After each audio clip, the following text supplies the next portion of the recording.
Shabricha to all the Surai. Welcome everyone to the Lion's Den. Pierre, this is your home. Thank you for coming on again for this part on the history of the Church of the East. Before we get into it, Pierre, I think there's something important that you told me about. I think everybody should know about this. So if you want to you want to tell everyone about it, please do. Go for it. Yeah, absolutely.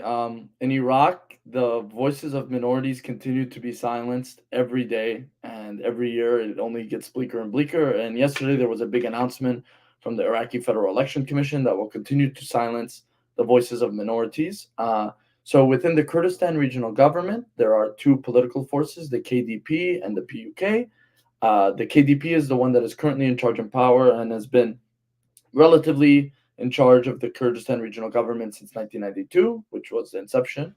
As per the constitution of the Kurdistan regional government, as created in 1992, the Christians, which in this case represents the Surai, are reserved for 5 seats. And then with reforms in 2009, there was an additional 6 minority seats added, 1 for Armenians and 5 for Iraqi Turkmens, bringing the total of seats in the Kurdistan regional government to 111. The PUK, which has been relatively pushed out of power in Kurdistan regional government, has appealed to the Iraqi government in Baghdad to try and help gain support. So if the Iraqi government supports them to get into power in Kurdistan, they promise that they will give more support and play along with whatever Baghdad wants, rather than playing with Turkey's interests, which the KDP often does.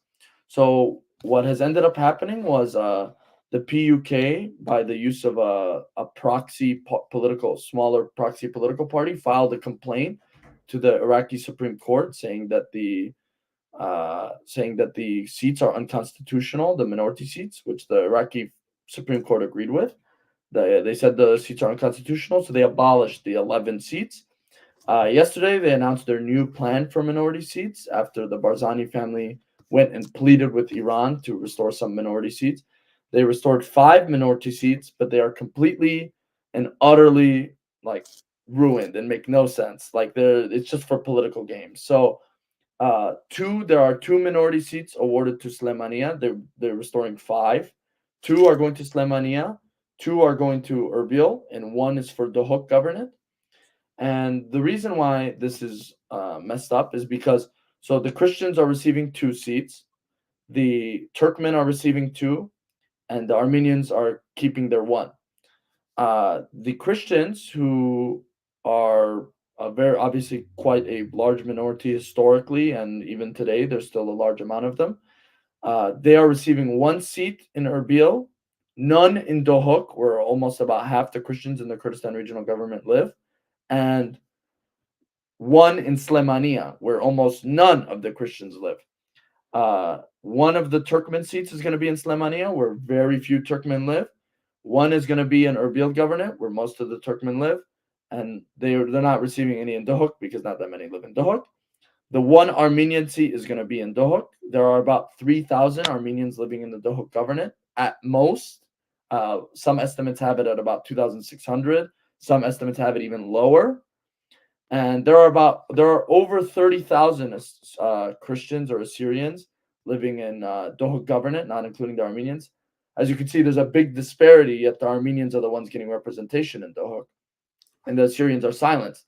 Not to mention the fact that in Slemania there are no Christians, so that seat is going to be controlled by whoever the PUK runs as a candidate, because the PUK controls Slemania as a region. So we already went from having our voices potentially compromised with proxy parties and funding from the KDP to now having almost no voice at all in Iraq. And this is a worrisome development because even in 2018, three of the seats were won by Zaia, Assyrian Democratic Movement, which is an independent political Assyrian political party. So at least they represent their constituents. But now there will be no voice representing their constituents at all, or no independent voice for Christians. Thank you, Pierre. Guys, awareness is a big step in this. We, depending on others, for our rights have never gotten our rights. We need our own thing. We need our own areas, our own region, our own governance. We need self-determination, self-rule. And if we're gonna stay quiet, that's never gonna happen. So we need to push for that as much as we can, whether it's in Dishtid Ninwe, whether it's Nahla, Sapna Valley, Tur Abdin, Khabur, Qamishli, Urmi, wherever. These are ours. And we need to push that. Okay. So for the topic at hand, brother, the modern history, very modern history of the Church of the East, whether Chaldean, Assyrian, we're going to get into. Yeah. This is exciting because it's going to be very juicy. It has a lot of drama, controversy. Everyone remembers this stuff. Everybody's still alive who was in it, or for the most part. And we like talking about this all the time for fun. So let's get into it. Let's do it. Yeah. Let me just preface this by anyone who might watch this. I'll just say this is my opinion. This is my interpretation of the events. If you ask a different person, anybody will have a different interpretation of this because this is so recent. This is not history. There's no scholarly work on this. This is in the lifetime of a lot of people. And a lot of the people, like Shamasha Daniel said, were still involved. Dioscoros asked a question. I'd like to touch on it. Why would Christians be given a seat where there aren't many Christians, opposed to the more heavily Christian populated areas? Because they're not actually basing it on giving the Christians a seat. It's just meant. It's just nominal. It's just to show we gave the Christians a seat, but there's no Christians they're representing there. Yeah, the seat is just going to go to the Patriotic Union of Kurdistan Party. It's just meant to be a vote for them in the parliament. Yeah. It's just them. It's them undermining the KDP, their rival, by basically saying, "Oh, you wanted minority seats? Like we took away your minority seats, but you want them so bad. We're going to give you some, but we're also going to take. There's going to be a price we're going to extract." So even though there's no Turkmen or Christians living in Slemania, or very few, they're going to take they're going to give themselves 2 of the 5 seats. Yeah. Now, I want to say too, preface what you said. What we're going to talk about. What Pierre is going to talk about, you guys. Yeah, Pierre, as far as this stuff goes, he really is not biased. He's impartial. He calls it like it is with all the sides, whether it's about Mar Sarhad, Mar Bawai, Mar Addai, whoever the cleric is that we're going to be talking about, Mar Mari. So Pierre, think of Pierre as someone who doesn't have a horse in the race. Let's do it. Yeah, and again, just to add to that, as I am a Syrian Church of the East, but there is no one you will find that is a Syrian Church of the East as critical of the Syrian Church of the East like I am, while still saying I am a member and I love my church. Because if I cannot critique my church and I cannot say we can be better and strive towards what the church should be, then I might as well just not be a member at all, because that's ultimately what the job of the lay person is to hold the clergy accountable to what they're supposed to be doing. That's another thing. Yeah. Yeah. Let's do it, So bro. yeah. Okay. So last time we left off, we got to the ancient Church of the East and them dividing themselves in 1968. Okay. And in that time, the ancient Church of the East, in diaspora especially, is just a lot of controversy happens between that and getting up to the 90s. And the Church So of the East elects. no, the ancient Church of the East is the old calendar Assyrian Church of the East. Yeah, And they're the schismatics when who separated in 68. yeah, when you hear Pierre talk about the ancient church, he means the Assyrians who follow the old calendar.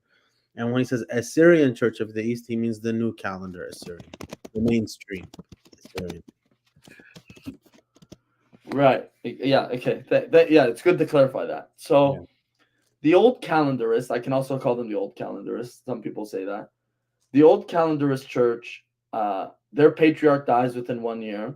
The Assyrian Church of the East, Shimun Eshai, gets assassinated in 1973. And you're going to say, why does he get assassinated? Shimun Eshai gets assassinated because he was the guy that I mentioned last episode, gets consecrated at the age of 12. He wants to get married. And he tells all the bishops, he tells the synod of the Assyrian Church, he says, hey guys, I don't want to do this anymore. I want to get married. And this leads to some woman he met in Canada, a Syrian woman. And this leads to like a really weird relationship in the Church of the East. So some of the bishops, the traditionalists, say he should resign and he shouldn't be allowed to get married because he's took up duty from God. Then you have the more neutral people, and they say, well, he should resign and he can go live in retirement and be married. Okay. And then there's the weirdos who say that we want him to get, like, he wants to get married and we should let him keep a wife and stay patriarch, which is absolutely the worst opinion ever. But believe it or not, a lot of people have this opinion.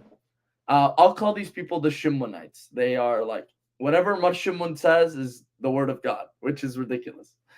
But yeah, so he's getting mixed messages. He's getting mixed messages about what he wants and what he's supposed to do, because he doesn't want to be patriarch really that much anymore. He's kind of over it. So the Church of the East ends up saying, you know what, Shimun Eshai, we're just gonna have you resign and you can go be married. Obviously, this creates a very weird situation because how can a living patriarch still, kind of be married and yet not have his duties? Like, I get a bishop retiring, but a bishop retiring is still a bishop, right? That's ultimately where this comes from. So he's like resigned in 1973, but they don't elect the successor because they don't know what to do. So he's resigned, and he's living with his wife. He's taken a wife, and he's living in San Jose, California. And he gets assassinated by, in my opinion, no, I don't think it was Saddam, because actually the Iraqi government gave him back his Iraqi citizenship later in his life. Okay. In like the 60s. He goes back to Iraq. I think Saddam had something to do with it. I didn't know that. Okay. Yeah, no. Okay, so this depends who you ask. So if you ask our friends on Twitter, Firas Alqas, John Chaldean Queen, anyone who's a conspiracy theorist, yeah, they'll tell you, like a Chaldean conspiracy theorist. There's 3 levels to this conspiracy. Yeah. They'll tell you that he got assassinated because he didn't want to change the name of the Church of the East to Assyrian Church of the East, which is absolutely unequivocally false, because his entire life he used the name Assyrian, and he was the biggest supporter of this church is the main Assyrian church and I should be the leader of the Assyrian nation. So he was not opposed to that idea, and that idea wasn't even brought up in his lifetime. So A. B. And then this involves him getting assassinated by bishops that were sympathetic to this, and then the people in the AUA, which was the Syrian Universal Alliance, which is a political party, which was at odds with the church because they were a secular institution and they wanted to not have the church not be the leader of the nation. Mm-hmm. So that's one level to the theory. And then you talk to like the Shimonites, they're like, oh, he got assassinated because he was the last true person of our nation that wasn't willing to sell out to foreign powers. So he got assassinated by the AUA because the AUA was controlled by Iran, and that's why they assassinated him. So the AUA did have really big connections with Iran. I can't dispute this. But it's also not really a reason to assassinate Shimun, because Shimun was also willing to sell out to foreign powers his whole life. So, and his relationship with the AUA wasn't necessarily like horrible. It just wasn't nothing to assassinate him over, to be honest. Yeah. So this theory, all these theories, like the whole thing with the AUA, is because the brother of the guy who assassinated him was in the AUA. The guy wasn't even in the AUA. The brother was, but he was the son. He was the son of a former friend of the patriarch, or of a friend of the patriarch who had passed away. A tribal chief, actually. His name was David Malik Ismail, was the name of the guy who assassinated him. So he, by all accounts, if you read his testimony, like, he's an alcoholic. He has clear mental issues. He says he doesn't sleep. He says he hears voices. He said when he killed the patriarch, he blacked out and doesn't remember what happened after he killed him or while he killed him. A lot of stuff. So, in my opinion, he just killed him because he was a crazy man and he didn't think the patriarch should have taken a wife. That's my opinion. Okay? So, he's killed in 1975, 2 years after that, after he was resigned. So, in 1976, the Syrian Church of the East has to elect the new patriarch, and they elect Dinkha IV, who he was bishop in Iran for the Syrian Church of the East. He was bishop there, and he's patriarch for a very long time. He's patriarch from 1976 to 2014. So when I'm born, he is patriarch. When a lot of people are born, he's patriarch. Daniel, when you are born, he's the patriarch of the Syrian Church of the East. Okay, and he dies in 2014, but he is the most consequential patriarch in Assyrian Church of the East modern history. Like, you either love him or you don't. There's no in between. I haven't met anyone who doesn't yet, so let's see. Yeah, so within the ACOE, he's like almost venerated, to be honest. Yeah. I'm sure I would be surprised if he doesn't get canonized, honestly. Yeah, he probably will. Okay. They made it. He made it his goal when he became patriarch to fix the rift between what happened between the old calendars and the new calendars. So he wanted to win the old calendars over. So his best way to do that was, he's like, I want to be the model of stability. Well, the other church is not going to be a model of stability in his mind. And they weren't. They had controversies within local parishes. They had, maybe the other church. You mean the old calendar? Old calendarists, yeah. Yeah. So they had controversy with funding. They had all different kinds of, just issues in individual parishes. So by the time Dinkha dies in 2014, there's a little bit more controversy that comes in with that 2014, but like 80% of the old calendarists return, or like 70, like a very high percentage of the old calendarists return back to the new calendarists. You got it. So I'm guessing at this time, the ancient Church of the East is very, very minimal now. By the time 80% of them leave, and is there a particular location of them that come back, or is it just worldwide? So you see a lot in Iraq, California, Iraq, Iran. Where is it happening? Yeah, so the old calendarists were primarily centered in among Iraqis and Iraqi diaspora, and then there were some in Syria. Pretty much all the ones in Syria come back. Like, you will not meet an old calendarist from Syria. And then some in Iraq come back depending on what their tribal affiliation was within a generation. Like, it's not once the people who really cared about it kind of so many, I mean, they weren't Discourse, to answer your question, when they happened, when it originally happened, they were quite large because they were the Iraqi government's preferred choice of patriarch. Because in the last episode, I mentioned how the Iraqi government kind of helps them get into power. Because notice in the church, the old calendar's church, the ethnic name is not there. It's Ancient Church of the East. So obviously Right. that was the preferred option. Right. And when Dinkha is elected in 1976 is when the Assyrian Church of the East adds the title Assyrian.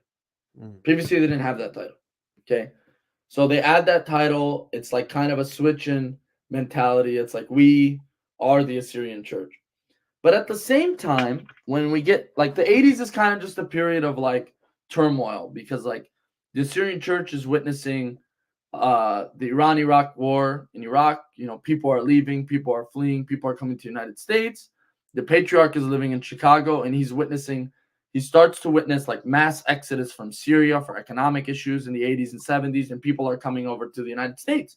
The war in Lebanon, the civil war in Lebanon, almost most of the Assyrian population leaves within the 70s and 80s and goes into diaspora. So you're really starting to see large-scale movement during the reign of Dinkha, in his early reign, to the United States. And these are problems he has to deal with. So part of this is by getting new parishes, managing diaspora communities, maintaining good relations with the communities around them. And this is something Dinkha did a really good job of. Like people in Chicago, whether or not they were like he lived in Chicago, for example, whether or not they were Assyrian, if they know who Dinkha was, they have a good opinion of him.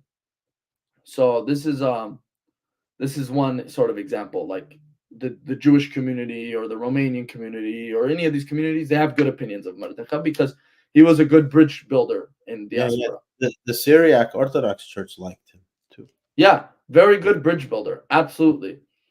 And part of this bridge building eventually leads to the most important road. Actually, let me say this.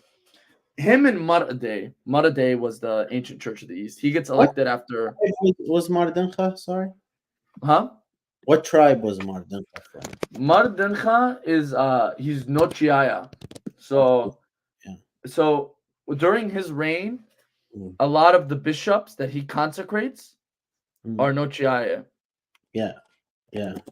And remember how the accusation prior to Dinkha was with Shimun was this is a church won by one family. Well, the accusation during Dinkha's time, and when we get to the later controversies, is this is a church won by one tribe.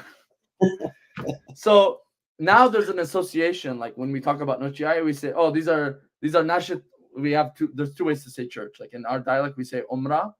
And then there's Eta too. But we'll say, oh, Nochiaya anile Nashit Eta or Nashit Umrah because they're the people of the church. They're so associated with it now. Yeah. Yeah. So that's actually really funny that you that you asked about the tribe thing. I didn't really want to tackle that because it gets really controversial. But so Dinkha and Addai are both quite young when they become patriarch. They're both about the same age. They both knew each other as young clergy members when they were coming up in the Church of the East. And there's a general idea that I guess since they both were elected patriarch within 4 years of each other, they made an agreement that whoever died first, the other one would join. Like they would, like once one died, that they would unite churches, and that the one who was living would become the unified patriarch. Yeah. That's what people say. That's what the Ethiopians did. And there was a modern schism for them. That's what they did. Yeah.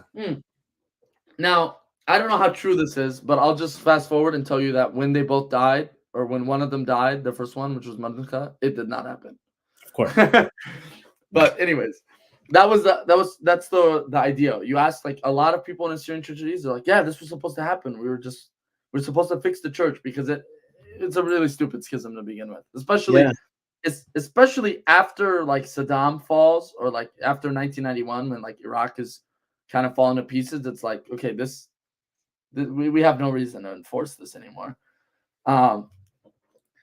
So back to what happened. So Dinkha, he's the guy, he likes building bridges. You could probably speak a little bit more to him building bridge with the Syriac Orthodox Church. I don't know that much about that, actually, believe it or not. But the ultimate road to bridge building leads to one place, and it leads to Rome, because Rome is the largest of all of our institutions. So leads to Rome. And he has a few young clergymen during his time in the 90s that are sent to study in Rome, because now that we're more connected. Are they in partial communion? Yeah, they're in partial communion with each other. They can go take communion. They made that clear really closely with each other. Like, you can go take communion with each other. Like, we've signed an agreement with that, because even though the leadership didn't like each other, they realized they had too many families that were split, and they were not going to let that be a problem. So all roads lead to Rome. He sends a lot of younger clergy in the time in the 90s, or people that are clergy, sends them to study in Rome, because there's a big need to get educated priests, because there's not that many educated priests in the Syrian Church of the East, or there weren't. So they were mostly just shamasha that would just be elevated and so forth, who did self-study and whatnot, especially after destruction in Hakkari. But this being said, they went to study in Rome. So there's a big push, because they start to realize even the Catholics are realizing this when they start to actually look at what the Chaldean Catholic faith is. They start to realize there's not really a big difference, and there shouldn't be a divide here. So this leads to preliminary discussions between the Chaldeans and the Assyrian Church of the East. Lead to the discussing between the underlings. So, like, the people under Dinkha and the people under the Chaldean patriarch in the 80s, which was Paul Shecho, they start kind of talking about it. Like, maybe we should unite churches, like, there's not a big deal. It's not a big problem. And the big thing is whether or not the Chaldean church should leave Rome and join the Church of the East, or the Church of the East should join Rome. And the general consensus idea is that the Church of the East should leave, or the Church of the East should, leave its independence and join under Rome, because Rome has all these resources that can help us and protect our people. Because ultimately, a big problem is that our people are suffering in Iraq, and the papacy has the resources to better help them or give them a louder voice and stuff like that. That was the general idea. I'm going to drink some water for a moment. Just like Shamasha Daniel. Synchronized water. But what ends up happening is they end up getting Dinkha after, a lot of backroom discussion, a lot of analyzation of theology that I can't speak to, because I know some theology, but I'm not on the level of Shamasha Daniel or even many of you in this chat. Like Dioscoros knows a lot of stuff. They end up having a little backroom discussion, and Dinkha and Pope John Paul II, they signed the Common Christological Agreement of 1994. So any of you guys, if you guys want to look this up, it's the Common Christological Agreement. It basically says, like, I don't have to really summarize it, but just to keep it really simple, is that the Assyrian Church of the East is not Nestorian, or it's not Nestorian. What? Let me rephrase that. I'll make it better. Okay. Nestorius and the Assyrian Church of the East are not heretical. They don't say that. They don't say that about Essentially, that's what it means. Because what they're saying here is the Assyrian Church of the East is allowed to continue venerating Nestorius, consider him a saint, agree with his Christology, and yet that's the same Christology as Rome. That's what the agreement is. It's not like the agreement is saying Nestorius is a heretic, but we misunderstood you guys, or you guys have to stop venerating Nestorius. No. Okay. Ultimately, yes, but there's no Nestorius mentioned in this. No, he's not mentioned. Right. He's not mentioned, but they agree that what is said, like, about Christ in the Assyrian Church of the East is acceptable, and that this is the same Christology that we share. So this is a big step because obviously the general idea behind the Church of the East prior to this is like they are not Christologically viable, like compared to everyone else. Like if you ask Eastern Orthodox, they'll be like, no, heretic.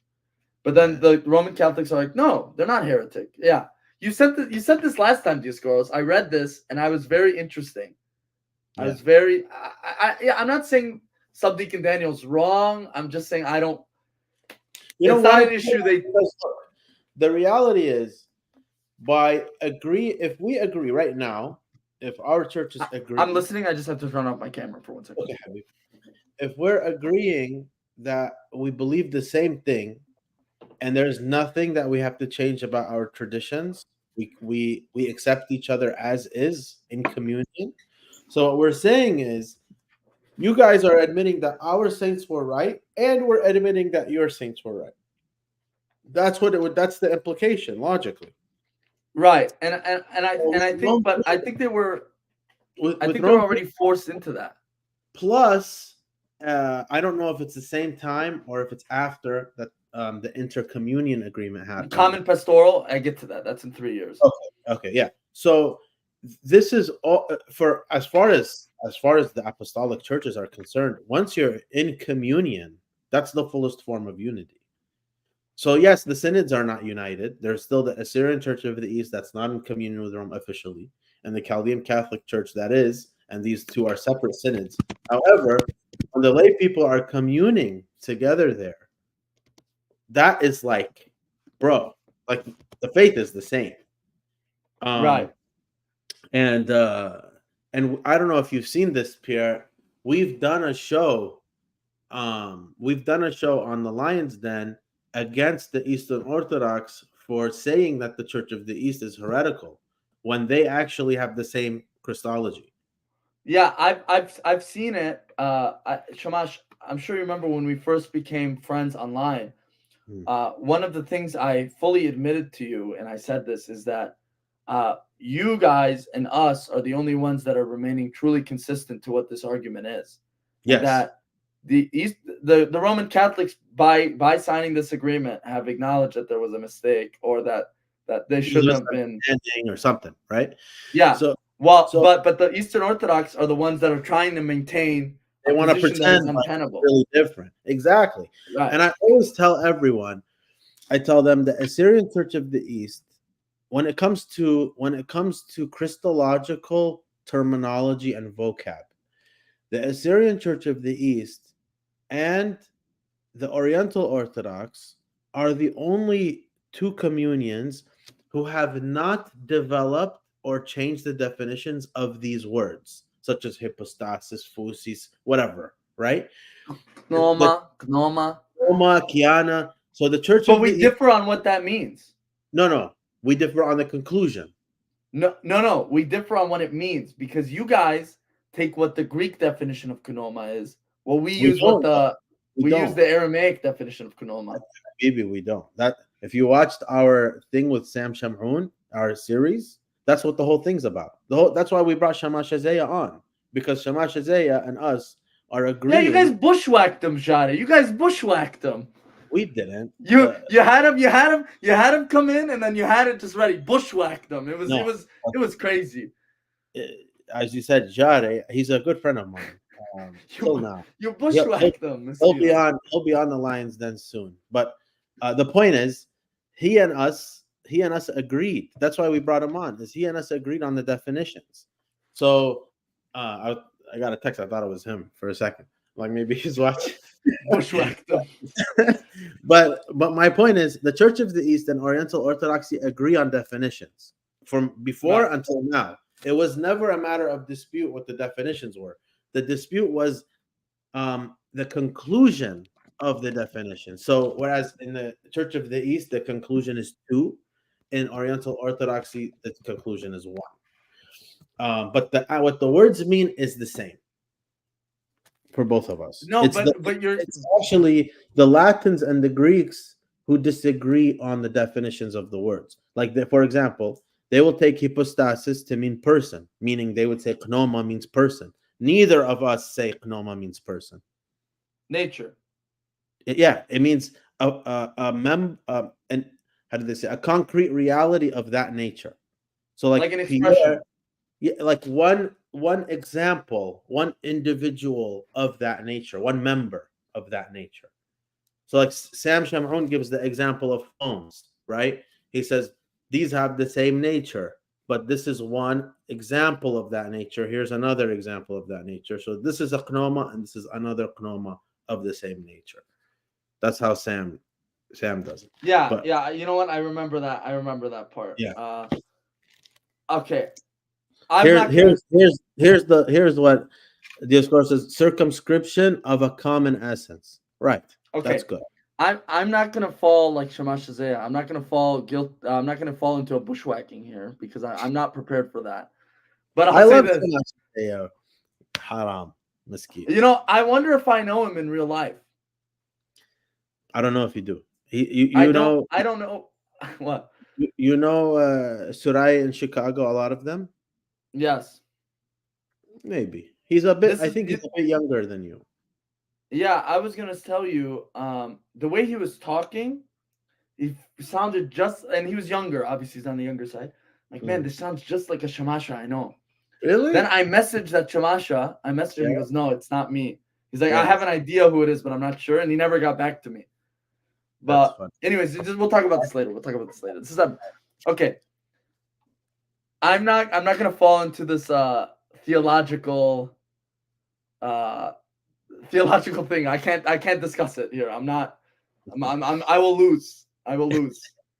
Somehow you will get me to admit I'm I'm believing just. in two persons. I'm not even trying to convince you. I'm just trying to say we have the same definitions. That's all I'm saying. Okay, I'm just saying. Maybe I've heard it a little differently. I don't know. Whatever. This is something I have to And talk to my uncle. by the way, if the Assyrian Church of the East, if that's a general understanding that the Syriac Orthodox use Greek definitions of Syriac words, that's offensive to us. We need to sit down Yeah, and right. clarify. That would be offensive. Yeah. This is something I need to clarify. Then maybe when they were meaning something else. I don't know. I'm not gonna get. I'll ask the person who I discussed this with. I'll talk to them. Please. It's my uncle. He's a priest. Okay. Tell him about it. I'll tell him Barak Mahdi. Yeah, I'll tell my uncle that. So back to where we're at. All leads to Rome. 1994, they signed this agreement. So in the aftermath of signing this agreement, it's like, man, the green light. So the main two people that are piloting this within the church is at the time Kasha Sarhad Jammo. He's a priest in Michigan, but he's a very high and important priest. Yes, Ricky Leia. I had to throw him under the bus. I had to throw him under the bus, Miskina. Okay. Sorry, I'm laughing now. Okay. Man. No, she also said bushwhacked earlier. She said, oh, bushwhacked. That's a good word. Okay, so in the 1990s, the main people leading this is two people. You have within the Chaldean church, it's actually I should mention the Chaldean patriarch too. I haven't mentioned him. For me, this guy, out of all the patriarchs we've had in all of the Syriac churches, this guy is by far the most committed to our nationalism. Okay, my opinion, because for me, like every time I say his name, I have to say Allah Manakhle, like God rest his soul, because he's that important to me. I've never met him, but his residual effect has been that great on me. So Mar Raphael Bidawid is his name. Okay, Mar Raphael Bidawid. You guys can look him up. He's a very kindly old man, but he was the patriarch of the Chaldean Catholic Church. He was a scholar.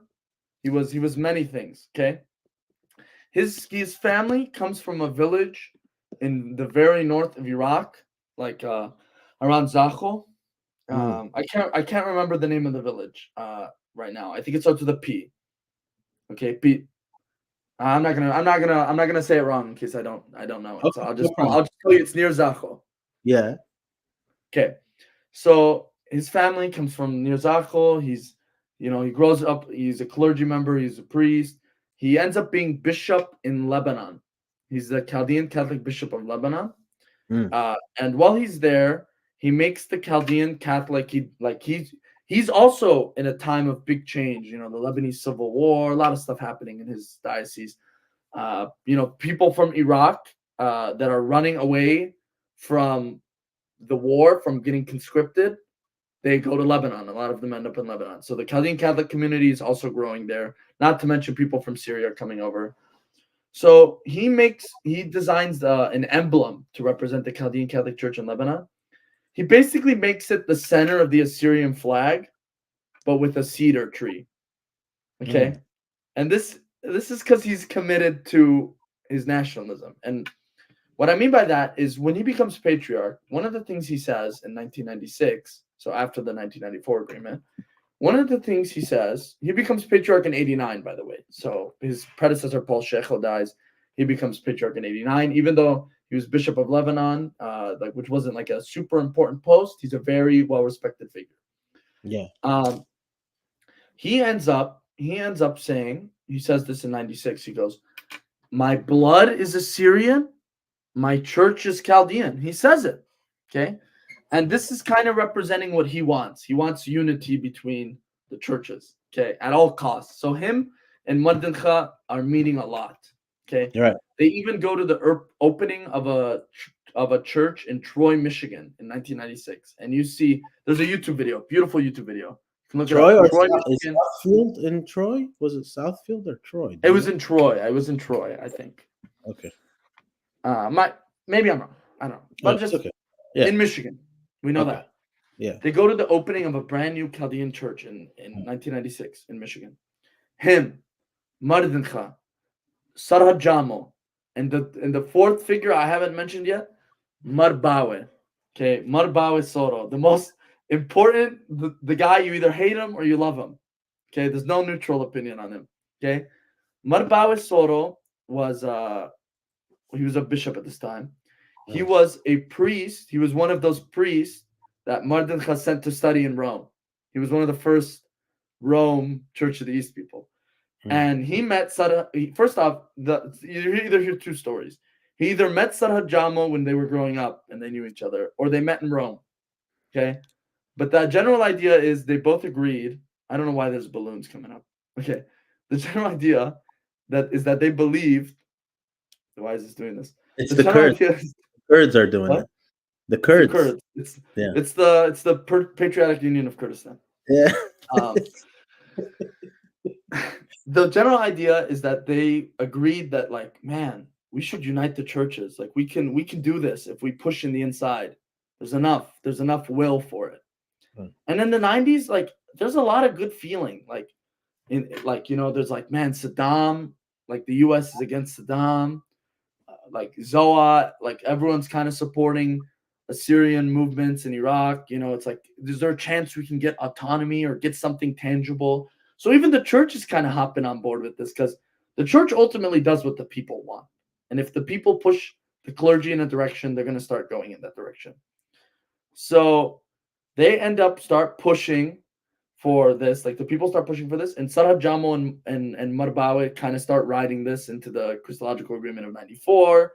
And then 96, the opening of the church, you get like a lot of important figures, including Bishop Ibrahim of the Chaldean Catholic Church. He's the bishop in Michigan. Very important position at this point.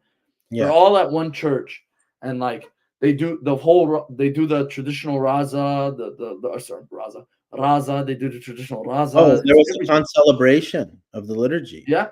They were consecrating this church together. Yeah. And the church belonged to which patriarchy? It was a Chaldean church. It was a Chaldean church. Okay. They're all there. It's a beautiful thing. Okay. They have Dinkha brings with him several priests from Chicago. You can see them in the background. He brings up his shamasha with him. Beautiful time. It's a beautiful time if you watch it. Yeah. You really think, if you watch this video, if you really think, you're gonna be like, man, these churches are gonna unite. Yeah, I would have guessed just from that information. I'm surprised Mar Addai and Marmari weren't there. Which Marmari? The Australia one. He wasn't even like a thought yet. Yeah. Man. Mar Addai, on the other hand, I think Dinkha was just like, we'll wait till one of us die and then we'll figure that out. Yeah. I think if that was the agreement. But he ends up they end up, it's looking great. They signed the common pastoral agreement, which means if you want to take communion in a Chaldean church and you're in a Syrian Church of the East member, you can. If you're a Chaldean and you want to take communion in a Syrian Church of the East, you can. Yeah, the way they phrase it technically is like if there's no other option or like whatever, it's like that. It really means you can. It really means they accept each other's communion as valid. And and even in the agreement, they talk about the anaphora of marmari and maradei and whatever, that the verbiage there, the Catholic Church says the verbiage there is acceptable and that they acknowledge that it's okay. So that ends up happening. Things look really good. But then after 97, everything just kind of stalls. So in 94, after they signed it in 94, they set up a committee to work on unification. And this committee is like, what is happening? Why aren't we unifying after 97? Why are we not doing anything? Yeah, what's the holdup? What's the holdup? And the holdup is you start to see leadership change within the churches. So really notably within the Syrian Church of the East, you get these bishops, these priests who kind of start to get elevated and start to express their discontent with this, with like, no, we don't want to be Pope. We don't want to be with Pope, like they as they would say in Assyrian. We don't want to be with the Papa, the Pope. They don't want to be with them. And they start to like boogeyman the people into like, well, the Pope is the big and the bad. Like, how can we go under Papa? Achni iwich Papa. How are we going to join Papa? They would say, like, we're older than the Papa. So it's like the priests start putting this forward. And one of them is a bishop, very notable bishop. He's now the most important bishop in the Syrian Church of the East. Right. Yeah, that anaphora issue was really big with the RC. It wasn't really that big with us. We were just kind of happy to take it. And the Chaldeans were cool with it because the Chaldean anaphora is just the modified version of ours to fit in with the RC standards. So they were like, well, we were right to begin with. Yeah. So, but you get the most important Church of the East bishop is rising to power. Meelis Zaia of Australia. Okay. Mm-hmm. This guy, he was controversial, but he took Australia with an iron fist. Okay. Yeah, he's brilliant, though, man. He's very smart. He's a good politician. He has a series, Pierre, on Church of the East Christology, and he defines he has a series in Surat and a series in English on the same I've thing. seen it. Yeah, he defines the word pneuma and all that stuff. We agree with everything he's saying on definitions. Do you know what tribe he is? No, what tribe? He's Nochiaya, the same as London. Oh, cool. So this is why I said like this. This church is all. I have a friend who he baptized. Yeah, I mean he was. Listen, in Australia, you can even look this up. He was featured on 60 Minutes in Australia because him and the old calendarists get in a battle because he ended up using legal means to confiscate one of their churches, the old calendarists. Bro, I saw this this old recording of Suraya in Australia where they start fighting like in like a crowd, like they're sitting somewhere in some kind of talk show place. Yeah, this is it. This is in 60 Minutes. Oh wow, okay. Yeah. They're getting mad. They're getting mad that Meelis legally confiscated the property. Yeah. So then they started a riot over it, right? Mm-hmm. And then 60 Minutes got involved. And then 60 Minutes interviewed him, and he's just like, well, these people are like animals. He compares them to animals, which is crazy. And then once they hear that him him calling them animals, the people erupt in the crowd. They're like, "Oh my!" Like they're like swearing in Assyrian. They're like all want to talk. None of them are letting like one guy speak for them. It's the most Assyrian thing ever, actually. Yeah. Dioscorus said it was really funny. Yeah, it's so funny.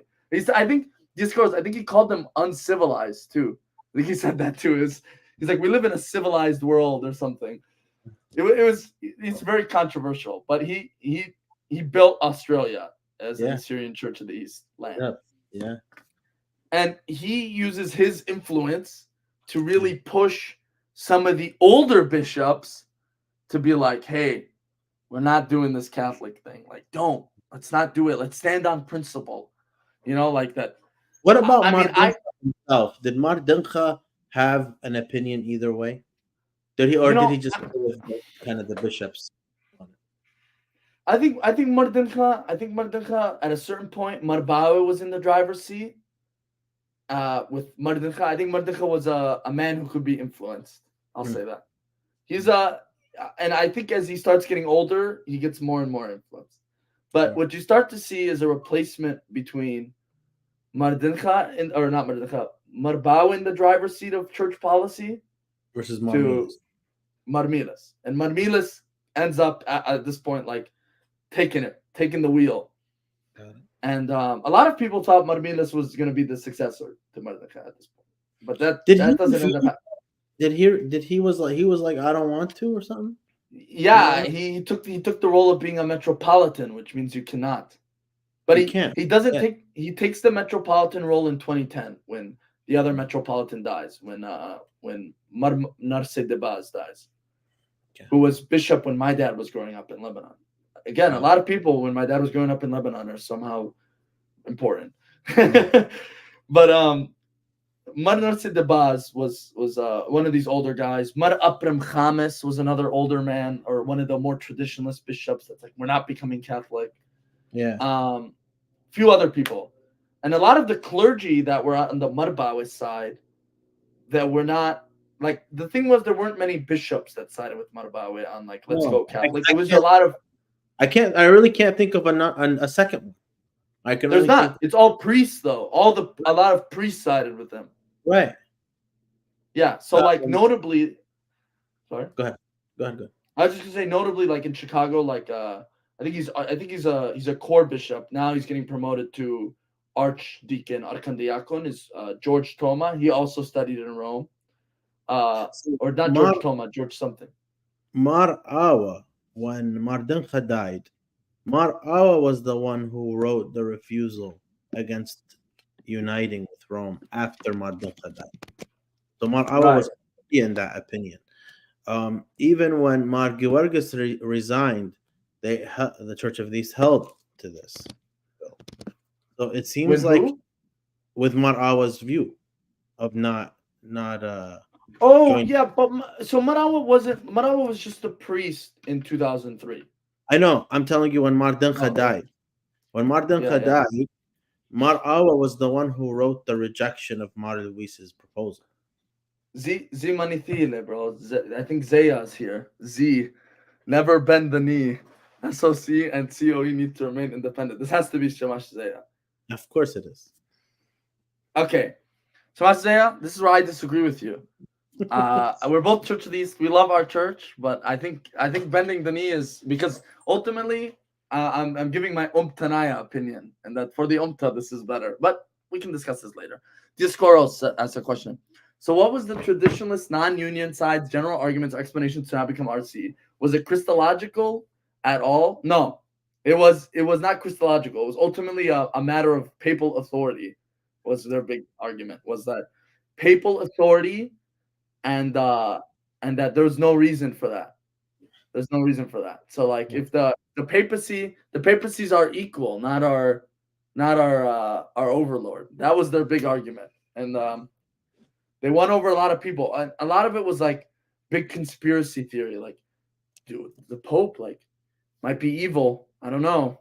Like that was like something like that. Like it's really crazy. It's kind of an ignorant, superstitious rejection of Roman Catholicism, the big bad Pope.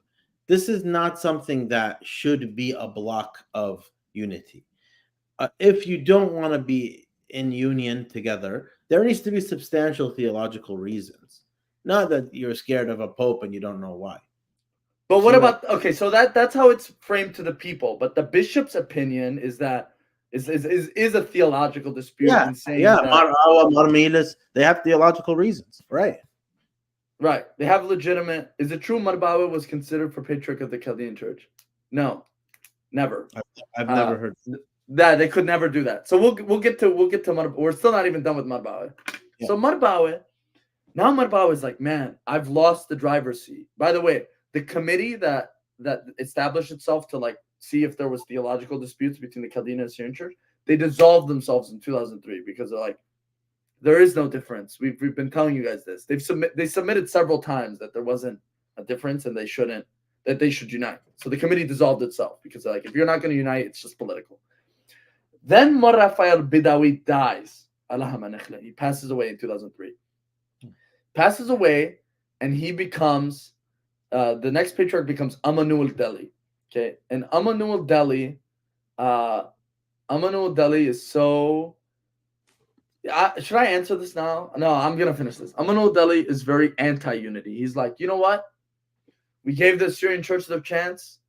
No, we're Chaldean. Okay, and he's not Zaia. Still, I agree with it is. Whoever you are, I agree with you. I don't know who it is, but maybe they're from I don't know. Maybe they're from me posting it. Yeah. Anyways. So Delhi does have a picture of him kissing the Quran. I don't want to talk about that. But I'll tell you one thing that he does say. That's related to my grandma. Because he's still Khanania. Your grandma's Bidali? No. Big family. My grandma is Bitalia, and her mom is Bion, but somehow they're related to the Delhi family. Maybe his father's. Yeah. Or his mother. Yeah. So Emmanuel Delhi, he makes a statement. He goes, anyone who is a Syrian in this church should leave. Like, they should not be in the Chaldean church. He says that. And it's like, dude, your predecessor said the opposite. Your predecessor just said we're all Syrian. Anyways, he really pushes the cause of separatism, and in his time is a lot of expansion of separatism. Not just that, the Syrian Church of the East is also like, yeah, we're just going to distance ourselves under Meelis. So Bawai decides to make a very interesting decision because he's like, you know what? I'm already on my way out. You know, I don't know. Oh, wait. I need to mention why he thinks he's on his way out too. Okay. There's a bishop. I'm not going to, should I say his name? Should I talk about this? Go for it. Okay. Aphrem Khamis. He's the patriarch, or he's not the patriarch. He's the bishop of Chicago. He's the bishop in Chicago. So if you understand this, Chicago is the most important, diaspora center, specific city in the United States. So it's important to be bishop there. Okay, very important. So you can read this all on Zinda magazine. They reported it when it happened in 2004 or 5. When it happened in Zinda magazine. Zinda magazine was an independent Assyrian publication that ran in the United States. Really, really good. I won't put the links or anything. Maybe I'll send the links in the chat. But he decides to he decides to kind of have a girlfriend basically on the side. Aphrem has a girlfriend who's Indian, and this girlfriend of his. Like, I can't speak if they did anything, but she recorded him. Well, he definitely kissed her, but that's another discussion. She recorded him saying things that are not proper for a bishop. And then she proceeded to blackmail him and then the Assyrian Church of the East in Chicago. So the Assyrian Church of the East agrees to pay the blackmail. But after enough paying for the blackmail, they're like, man, this is extortion because now you're taking money out of our pockets. Yeah, it is extortion. So, yeah, it is extortion. So they got the FBI involved. No, Discoros. The recording doesn't exist on YouTube. The recording is of a different person who also did this, who's also important to the story. Okay. Ricky Leah, what a Jezebel. Yes, but what a bad bishop for even engaging in this. Yeah. So the Syrian Church of the East gets the FBI involved, and the FBI goes to arrest this lady, but she's already fled back to Southeast Asia, wherever she's from. Oh, okay. So it starts to slowly get out once the FBI gets involved that there's a recording and that Aphrem did something, or that people speculate what was said. Like, every person, they don't know, but only the bishops hear it. And Aphrem uses this to his advantage because he goes and he says, I didn't do this. This isn't true. This is a lie. Blah, blah, blah.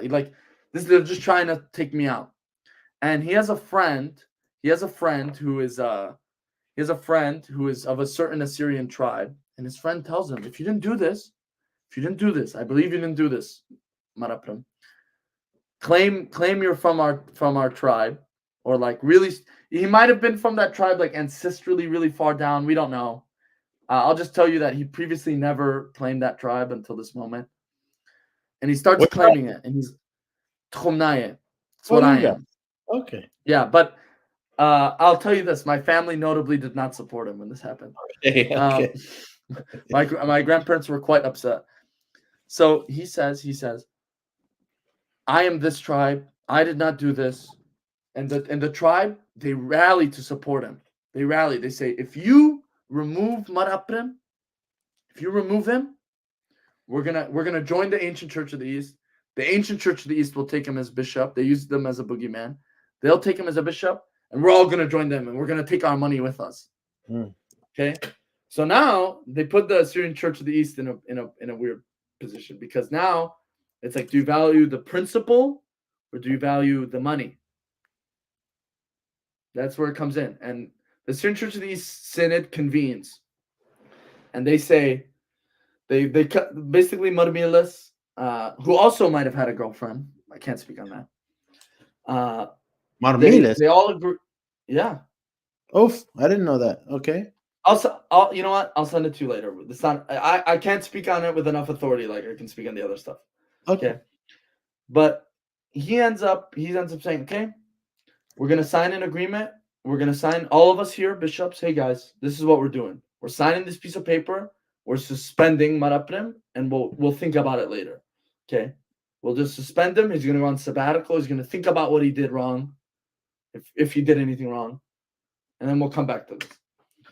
All the bishops in the synod, bar two, agree to sign this. One abstains, and Bawai just says, I'm not signing this. The one who abstains, his name's Marsadigis. Bawai doesn't sign what? This agreement to say that let's just suspend Aphrem. He goes, no, we should remove Aphrem. Remove him. Yeah. Okay. And now you're putting Bawai into the corner, because now all the other bishops are like, you're not going to sign this? Okay, and the only one who doesn't sign it, he's an old man. His name's Marsadigis. He's not a bishop. He's now just bishop retired. But Marsadigis was just like, he was really old, and I guess what I heard is he just didn't care about anything anymore, and he's just like, I'm abstaining from this. I don't want my blood on this. Yeah. He's an old school Jilwaya, is what they say. He was an old school Jilwaya. Of course he is. Okay. Yeah, he's like, I don't want anything to do with this. Yeah. Okay. I don't believe in pens and papers. Yeah, exactly. So the rest of the bishops are we don't have pens and papers. We don't read. Yeah, what's pens and papers for? Yeah. When we want to throw someone out of the church, we physically throw them. So anyways, they're like, whatever. They let Marsadigis. They don't care about his opinion. They're like, this guy's old. He's gonna retire anyways. But Bawai, they're pretty mad. They're like, bro, get on board with the program. He doesn't want to get on board with the program. So after this meeting, Bawai, not that I agree that this is right. This is the horrible idea here.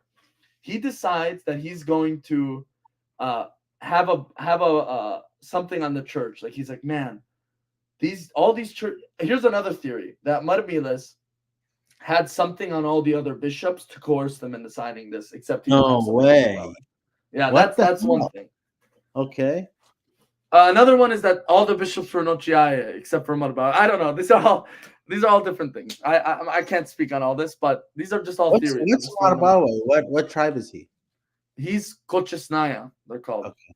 Yeah, from Kochanes. They're from Kochanes, exactly. Yeah. So you know. Yeah. So a lot of people are like, okay, they don't know what's happening, but Aphrem gets suspended. Like, okay, Aphrem gets suspended, I guess. You know, like, let's all forget about him for a little bit.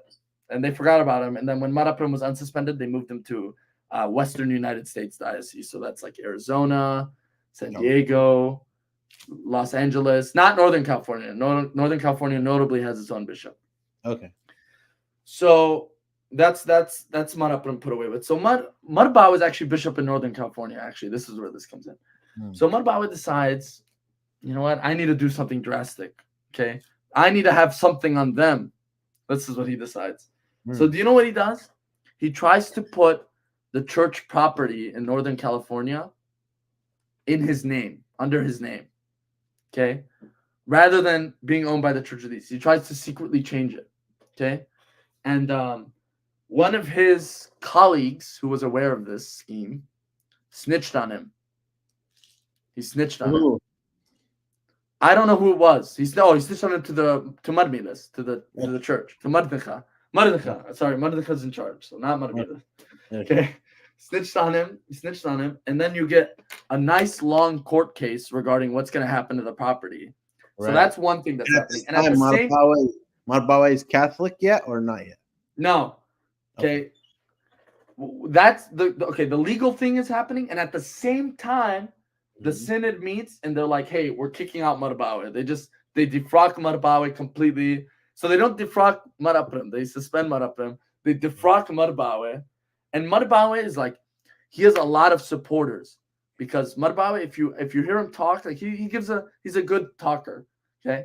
And a lot of the people in Northern California, they're like, we stand with Bawai, you know, Bawai wanted to do, is this church or WWE? Feels like WWE. So it comes to a point where they're like, some of the people in San Jose don't side with them, like the parish council of San Jose doesn't side with them or something. So he like locks them out of their church. It's like a whole episode. It's like straight out of TV, like locks them out of the church. They can't go. And then he's making statements at the same time to all his parishioners, like we need, like the church has betrayed us. Like they didn't remove Aphrem. They're not being legitimate. They're not following the Sanhadus, which is like the rules of the synod. They're not doing this. So like they're an illegitimate body. And we need to figure out what we're gonna do. So who does he call up? Ring, Sarhad Jammo.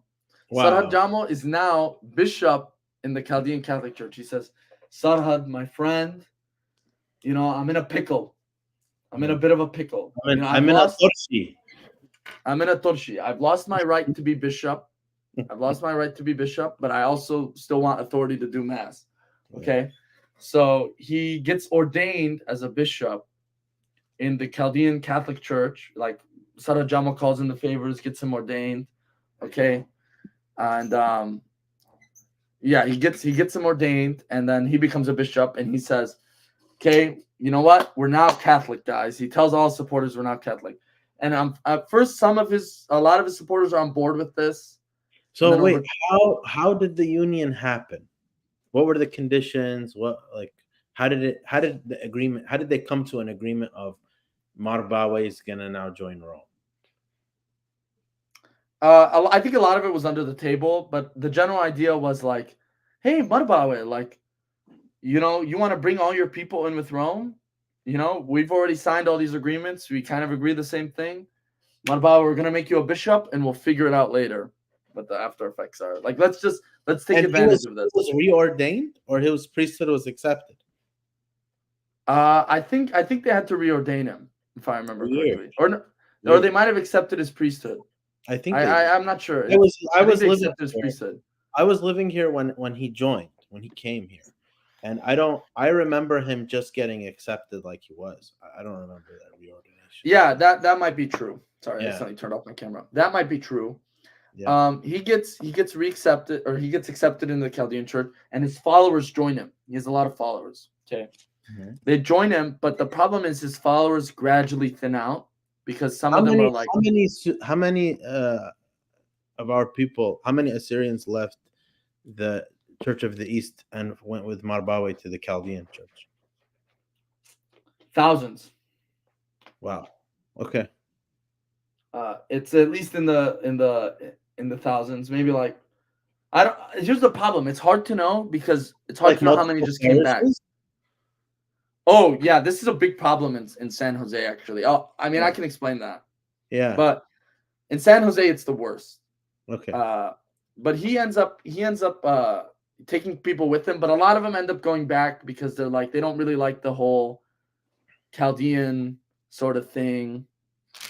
That's so then a lot of them, thousands left. How many went back? Like half of them? Probably more. Wow. Okay. I think like probably like 70 to 80% of them go back. Okay. But in San Jose, yeah, you get the worst of it. In San Jose, you have Assyrians who ACOE people who joined the already existing Chaldean Catholic population in San Jose. And the Chaldean Catholics in San Jose are majority Urmijnaya Chaldeans. So they're like seeing certain things, and they don't like how like some of the mass is done. So they end up going and they're like, okay, we're just gonna start our own church, and they go and rent out a parish, a Roman Catholic parish. Okay, see, like this is how you know. This is how you know, like this, you're just ACOE biased here. You go supporters, it was only his cousins. It was a lot more than that. It was a lot more than that, especially at the time. Okay, maybe his loudest supporters were his cousins for sure. I don't doubt that. Like Kochisnayev, like loudly support him, but I think it was a lot of different people in there. Anyways, they end up starting their own church in San Jose because they didn't like what ended up happening like with the Chaldean thing. So they start what's called Assyrian Catholic Church. They don't call it Chaldean Catholic Church or Assyrian Chaldean Catholic Church. They just call themselves Assyrian Catholic Church, and they run mass in San Jose. So now you have like another church in San Jose, and then a bunch of people become Protestant in San Jose over this too. It's a whole mess. You have like 5 different churches in San Jose. You're muted, Shamasha. Is the Assyrian Catholic Church still under Mar Luis though? I don't know. Okay. I don't know what weird limbo they exist in, but they exist in some place where they're not mentioned in the St. Peter's Eparchy. Like they're not mentioned, but they exist. It's probably like Father Noel over here. He's Chaldean Catholic, but he's not in communion with the Pope. But a Roman Catholic Church lets them do mass there. Oh, in a parish. Assyrian Catholics? Yeah, they rent out they let them do mass there. But okay, so they have to be under somebody. Yeah, I think they're just more. I think they probably appealed to like the Roman Catholic guy and just like, can we do our own mass? And yeah, unless like the Pope made an exception for them, like they're directly under him or something. I don't know. Yeah, I don't know how that works. I don't know either. A bit of a weird spot. They didn't like. Yeah, that's true, Discourse. That's why. That's one of the reasons. So, yeah, this is where it ends up kind of getting at. Where was the ACOE taking notice of the EO's attempts to create a Syrian mission of Australia and elsewhere? Oh man, we didn't talk about that because we haven't gotten the money yet. We're coming to it. Yeah, RCs will let in various people do masses in their churches. It isn't a big deal in itself. Why repent? We all just need to come together. Okay. Okay. Now I guess we can move on to Marmari or whatnot and Dinkha. Well, let's. Did we finish with Bawai? Yeah, I mean, I okay. So yeah, I guess I didn't. I missed one last part. So Bawai, they end up making him. So this is the weird little arrangement they do. They're like, okay, Sarhad is bishop in San Diego, and then we're gonna make Bawai bishop, and he's also gonna be in San Diego. Okay. And he's also going to be in San Diego. And he's bishop at the same time, but he gets bishop of like I forgot what they call it. It's like a title when you're not a bishop of a physical location or like auxiliary. Auxiliary, yeah. So they make him auxiliary, that's what it is. They make him bishop of some like historical Syriac region or something that doesn't have a bishop anymore. So he just kind of serves the diocese. Him and Sarhad are chilling. And Bawai, whose real name is Ashur, he starts to make bad decisions. A question about Bawai when it becomes relevant. He wasn't Bishop of India. It was not Bishop of India. They give him it was some other thing. I can't remember what it was. I heard him talk about it actually. But he ends up of Carthage. Yeah, Bishop of North Africa. Yeah, where there's no. Yeah, that's what they made it. Yeah. So it's Tunisia today. Tunisia, yeah. Insane. Yeah. So Africa, yeah, sure, limitless. He ends up, just kind of chilling with Sarhad. And Sarhad at this point is so angry about Assyrian Church of the East ruining his plan to unite the churches that he goes into full full 180. Like he just spreads like we're all Chaldean. It's the Chaldean language, he says, in his little voice. He goes, the Chaldean language. And he just starts making videos like that. It's really weird and bizarre.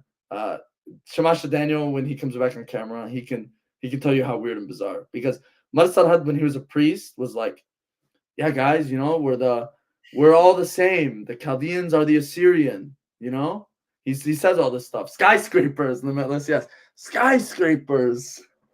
Yeah, it's a really good video of Sarhad. Anyone tell you what you are. You tell them what you are. Yeah, exactly. He's just, as the kids say these days, he's crashing out at this point. He's just having a mental crash out.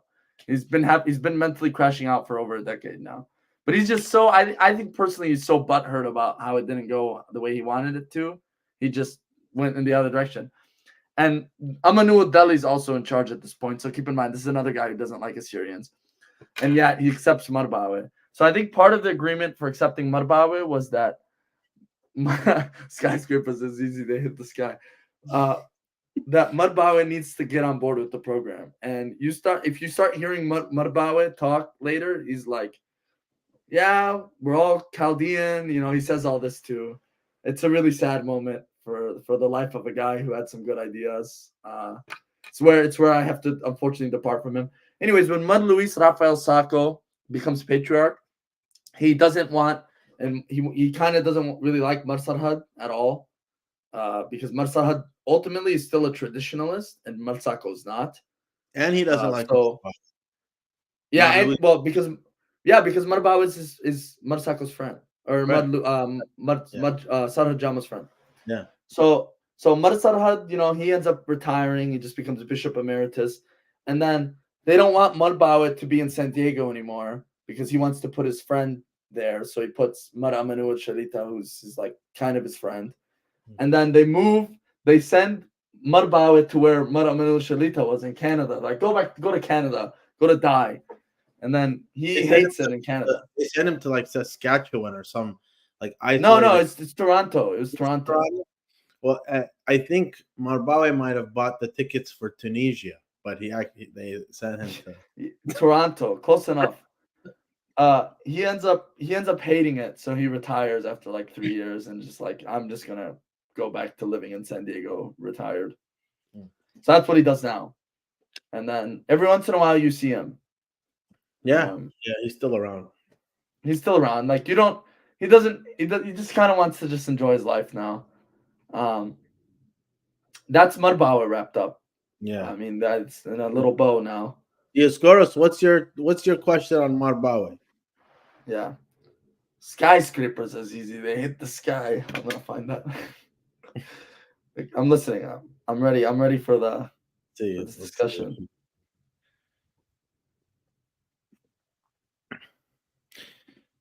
I know who Zaia is now. Is that it? Yeah, I figured it out. Oh, you did? That's not important. It seems like his argument for RC being true is Abdisha no canon, but those canons ultimately come from theory. What's the question, Habibi? Yeah. Mulila Bukhara. What is the question? Okay. Well, and while he's getting to it, so with Marbawe, does he ever concede on the ethnic stuff? Or he does like to the Chaldeans? Hmm? Yeah, he starts saying it in public, but he doesn't. I don't think he believes any of the stuff he said. Obviously, I think, but like I think also him going to Canada, like he's just like, I don't want to do this anymore. Like, I can't pretend to be someone I'm not. Like, his name is Ashur. Yeah. Okay. Yeah, he pushes Chaldo Assyrian. I think he does that ultimately as like hey, how can I get them on board? Compromise. With yeah, it's a compromise. Yeah, that's a compromise candidate. I don't mind that. The compromise candidate's fine. But so I guess the question is, Pierre, do you agree with this? We had this talk already, Shamasha. Like, do I ultimately what? Me and you? Remember, you said, do I ultimately agree with the Pope? Oh, yeah. I think, no. I think his question to you is not that. I think his question to you was, when the claim from Abdisho's normal canon is coming from Theodore of Abu Qura, do you agree with that? With the I claim can't being speak on this. Yeah. I don't know the theological implication right? of Right. saying this. So, Dioscoros, how about this? Next time I come on, that'll be the first thing I answer. Will be whatever that question is. I'm gonna copy and paste it on my phone right now.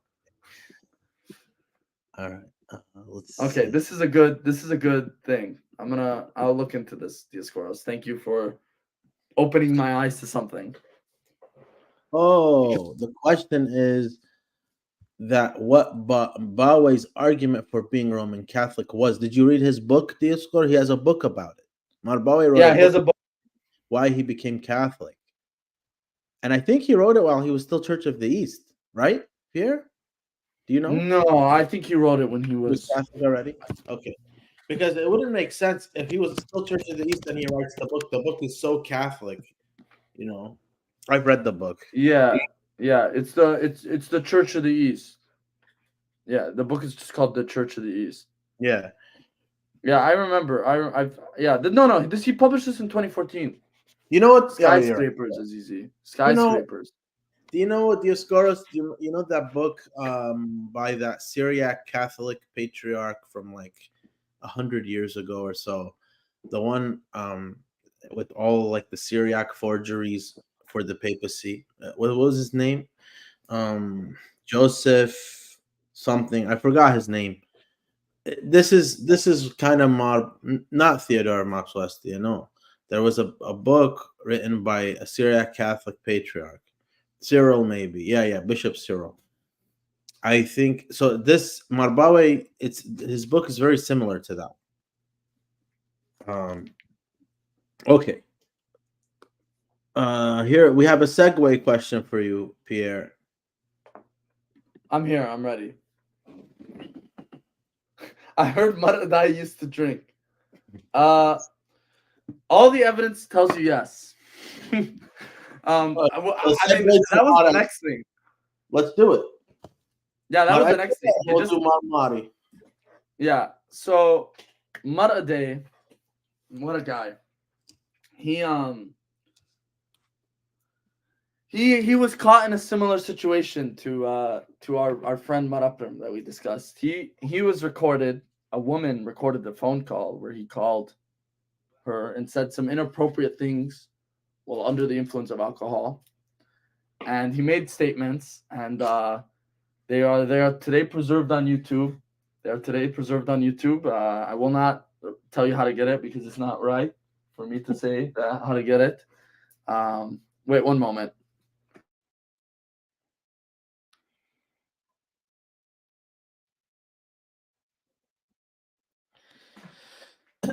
Sorry, one moment. Sorry, I had to deal with something that was going on. No problem. But I'm just laughing at this because this is just so funny. Addai, yeah, there's a video. I won't tell you where the link is, but you can find it if you want to. But he goes and he makes certain statements that are also very unbecoming of a patriarch, let alone a bishop, let alone a priest. This starts to spread around even faster than everything. Stop. No, dude. No. There's more. He says more than that. Okay. Anyways. Okay. So this starts spreading around, and he says, I didn't do this. This isn't me. He's like, this is not me. And people heard the recording, like for example, like it may or may not have an illustrated cartoon.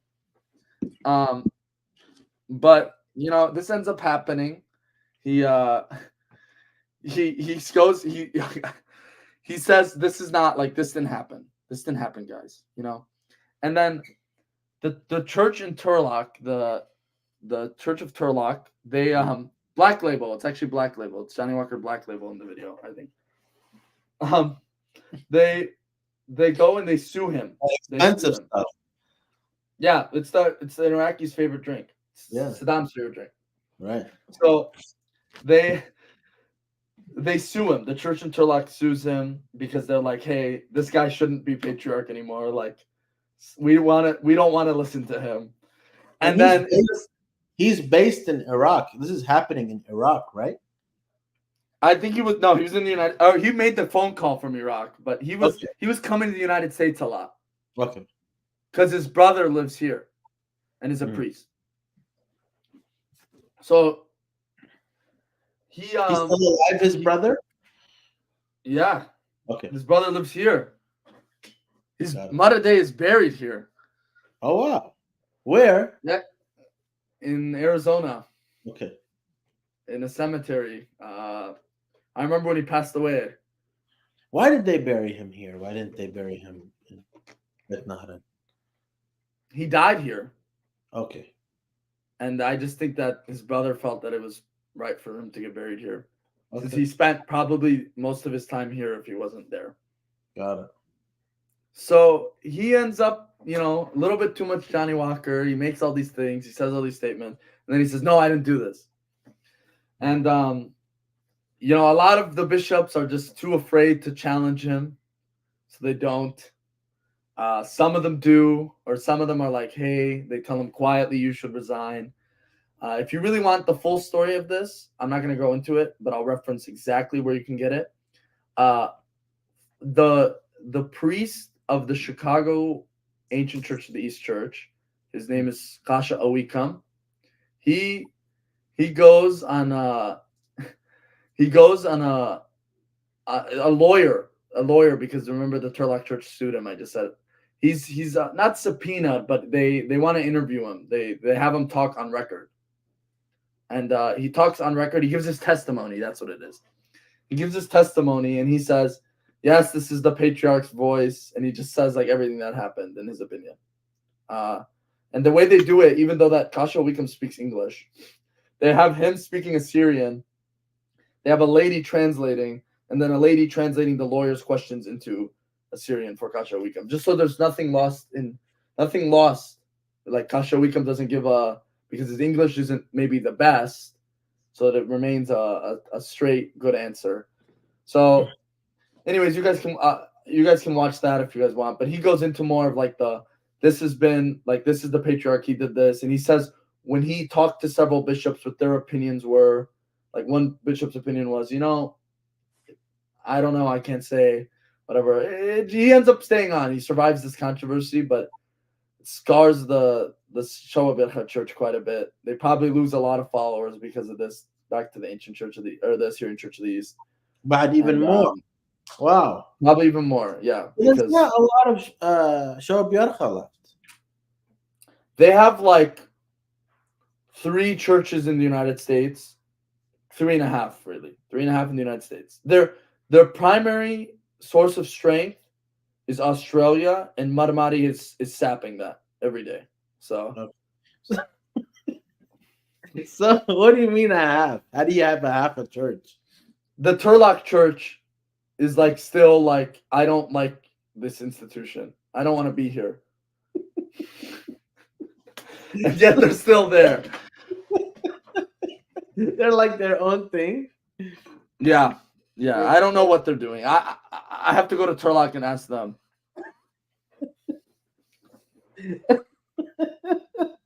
Okay, go ahead. Yeah. And then reference is hilarious. What? The Marmari reference. Oh yeah. Yeah. So I guess we'll get into Marmari now. Yeah. I don't even entirely understand the Matthewites. Wait, how did it? So okay, this is what I know real quick before you get into Marmari. What I know about Addai, after this happened, he essentially excommunicates the entire synod because they want to remove him. He excommunicates all of his bishops. Yeah. Almost all the older ones. There's only like 2 that remain. And they just go and disperse, and they kind of do their own thing. And then he makes a whole new synod of bishops around him. Mm-hmm. Yep. And then he dies. When he dies, the new synod, selects Mar Giwargis, right, who is the patriarch now for them. No, they selected a different guy first. And he said no, right? No. He said yes, but then, it depends who you ask. In my opinion, he said yes, and then for like 2 months where you're thinking this guy's going to be the patriarch, it starts leaking out that this guy may have also had a girlfriend at some point. Maybe it's not his girlfriend now, but she'll show if this guy gets elected, she's going to come out and say it. Yeah. So he just goes. He goes, no, I'm not going to become. But then another thing is this guy might also have dementia. So I think that was another thing. I don't know if that's true. So the current one, Giwargis, what I heard, I don't know how true this is. He reconciles all the excommunicated bishops that Addai had excommunicated. He reconciles them, but they're old, so they're all kind of like in good standing, but they don't really have. They're like retired bishops in communion. They don't really have a role or whatever. I heard. I don't know if that's true, but so like they're all in good standing now with the ancient church, but they're not like practicing bishops. They're just kind of retired there, but they're not excommunicated anymore. So, and then he went to go reconcile Marmari also because he was ancient church, and Marmari was like, "I'm good, thank you." Yeah, yeah, that's right. Because Marmari did excommunicate. Marmari was excommunicated, but he was excommunicated before he excommunicated all the other bishops. Yes. Right. But he did that for. I'm not entirely sure on the reasons. Like every person you ask, it's a different reason. And if I you just ask go by the list that Marmari read. Marmari reads the list of the reasons from Addai. That's what I go by. The list. I don't think it's. I don't think it's that. I think there was something more. How can we know what it is? Well, there was a court case. There was a court case of a alleged assault on a woman from defendant Robert Shimun. Oh, okay. He was ruled not guilty. But Pierre Younan is the DMZ of Eted Dinkha. Yes. Yes. Nothing escapes me. Nothing escapes me. Okay. Yeah, let's start. Okay, Marmari, he gets removed. And just like Bawai, he has a following around him that says, "No, you're not removing him." And they go and they buy a church. He gets removed by Addai. Yes, personally. Yes. Okay. They and the reasons are unclear. Yeah, unclear. Like he has reasons he reads out, but there's more than that. Like, but why wouldn't Addai blast him? It's like Addai was I want to make it a big deal. Addai was a very dramatic person. He would have blasted him if there was a big reason. You know what I mean? Yeah. I don't know. I don't know. I have to leave. You know what? I when I go to Australia, how about I'll go find out then? Because those might be the only people that have a true pulse on that what happened. Right. Yeah. Like and a lot of it probably happened in rooms like in the back. We don't know what happened between bishops and whatnot and what discussions they had. Yeah. But what ends up happening is, he goes, his parishioners buy him a new church, and they tell him hold mass, and he says, "I will hold mass," and he just slowly starts doing his own thing. I mean, I think he was already wearing the hat. The Beiruna, yeah. One of the things that really upset Addai was Addai told him in the middle of mass, like, "Stop wearing that. Like, that's not ours." And he's like, "No." And he kept wearing it. Is actually. It is. That's Addai was wrong. The Church of the East has never historically worn that. It has, and Marmari gives the source for it. I'd like to see it. So in the video, when Marmari's reading the list of the grievances against him by Addai, he gets to that point about the Beiruna, and he gives the source in the Church of the East canons for wearing this from the 4th or 5th century. Yeah, I'll get it from us. They adopted Baba Shnuda, actually, just very recently. Baba Shnuda is the one who gave it to the Copts from us. The Copts didn't have it before him. Right. Mm-hmm. Right. That's our thing. Yeah. I'll consult the source. But I'll say this. he goes and starts holding mass, and he's a very popular speaker. When they try to invite him back in, like you said, he says no, or he says yes at first. Like he's like yes, but I want to still do my own thing. And they put him back on the website. He was back on the website for a little bit as a bishop. Oh wow. Okay. And then they remove him like a year later. So something else happened that we don't know about. That maybe he just said, you know what, take me out of this. And he gets a bunch of people that are not just Ancient Church of the East to join him. He gets all these people that are Chaldean, Assyrian Church of the East, Lebanese Maronite. They all go to his church. And it's weird because he shouldn't be able to hold mass. And anyone who's going to his mass and taking communion there is doing something that all the churches agree is like, no, because this guy's not approved by anyone. Because usually what happens is Marbawai, like in the case of Marbawai, what did Marbawai do? Did Marbawai go and start holding mass by himself? No. He got approval to hold mass from the Chaldean church after he was defrocked.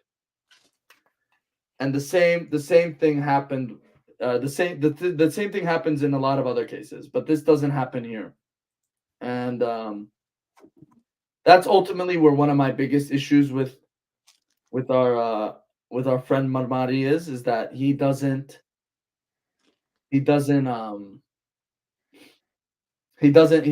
not in proper authority he doesn't have the proper apostolic authority to do what he's doing, which is hosting mass, giving korbana. Yeah, it's illicit, right? And that's where I mean I like his message.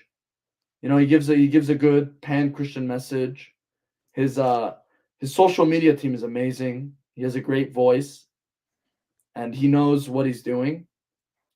But I ultimately, like I said, I take issue with maybe his behavior in some respects, with how he's approached the other institutions.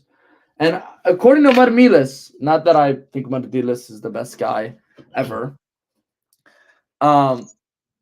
he makes the claim that Marmari wanted to take the name Assyrian Church, and Meelis threatened legal action in Australia and was like, if you use the name Assyrian Church, do not associate yourselves with us, because is this gentleman ACOE?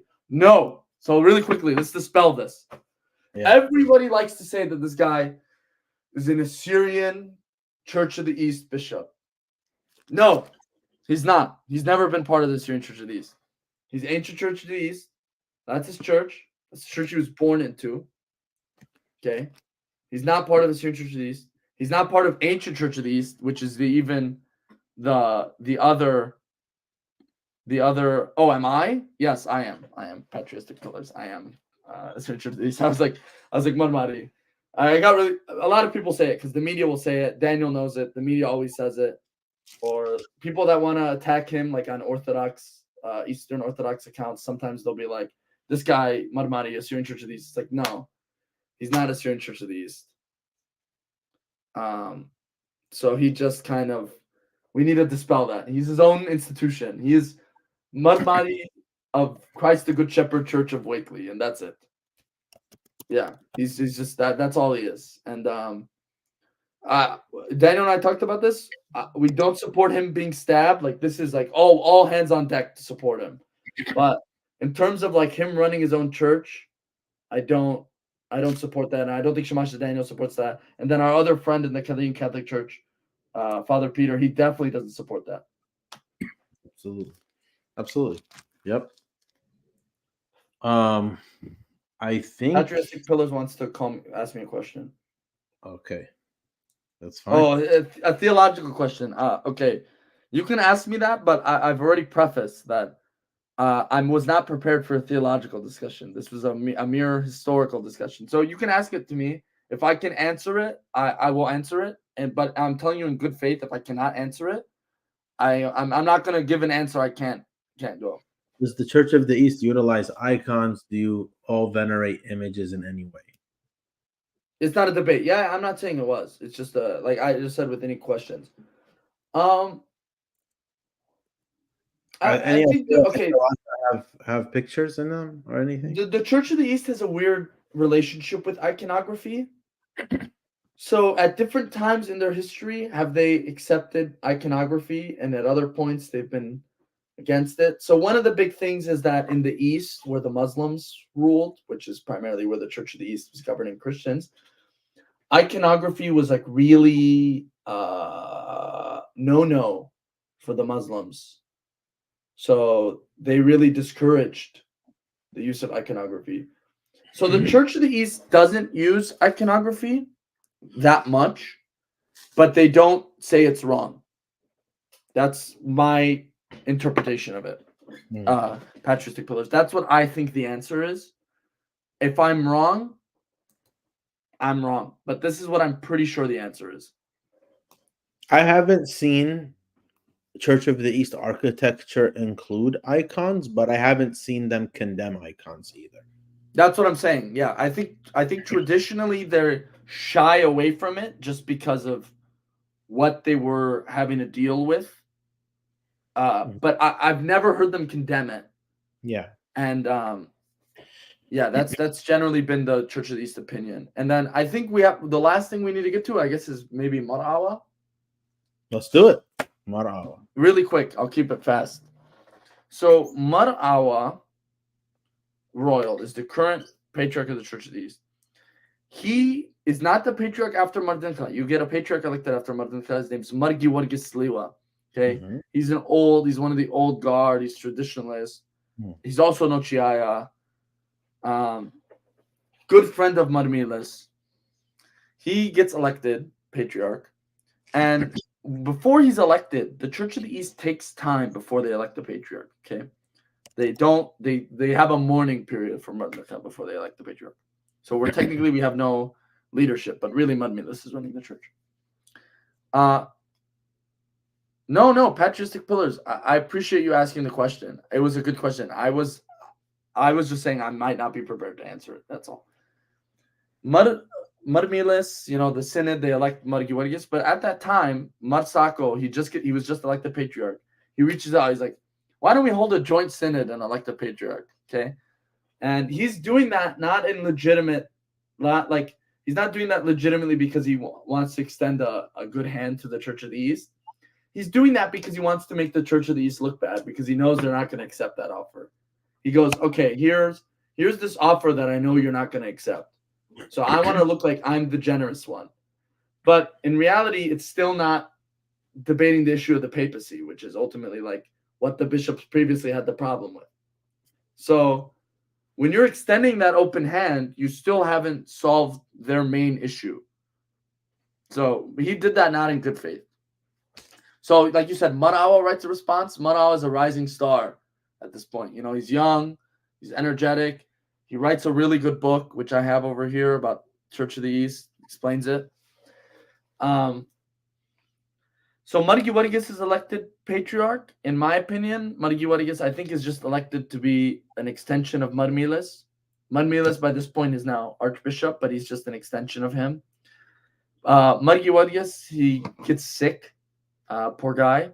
He gets sick and he says, "I'm gonna bow out. I'm done." He's not bowing out to go get married though. Don't worry.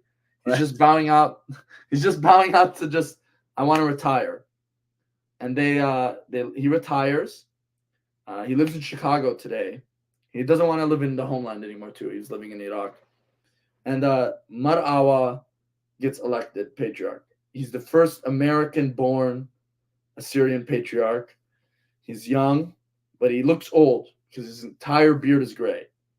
And he lives in Erbil, Iraq today. Erbil in northern Iraq. He lives there. They're building the patriarchate now still. They're building a large seminary as well, using money from the Kurdistan regional government, which I heavily disapprove of, but that's a separate thing.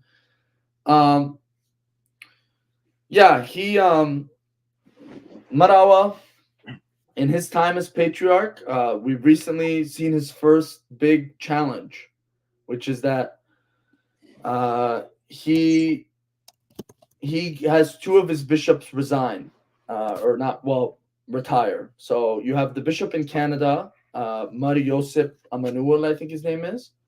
Z might be able to talk about that more. He resigns, I guess, because he thinks that the Assyrian Church of the East is too close with the Catholic Church. He's one of these, he's a traditionalist, as we'll call him. And then you have Mar Aphrem Khamis, the man, the myth, the legend we mentioned earlier. He has announced that he will retire, and there is just not enough bishops. There's no bishops to replace either of these two, so they're not sure what they're going to do yet. But they're not sure what they're going to do. What? Well, they have no bishops to replace these two people. Who are the two? The Bishop of Canada, Mar Emmanuel Yosip, has resigned, so there's no Right. bishop right now. Mar Aphrem is resigning or is going to retire very soon. Mar Aphrem Khamis? Mm-hmm. Okay. So for the Canada bishop, why did he resign? So there's some people, if you ask like the official reason, it's because he's old. You said? I think it's Mar Emmanuel Yosip. Okay. But I guess one of the reasons he resigned is because he felt that we were too close to the Catholic Church, and he didn't like Pope Francis's message regarding gay marriage. Mm. And then what I heard is he wrote a little letter that he was going to publish, and he was just going to talk. He was just going to say like all of his issues with the Church of the East, all of them. Okay. Yeah. But he didn't publish it because he was threatened. And he decided to not publish it. Wow. That's what I heard. This is just what I heard. Whether or not it's true, I don't know.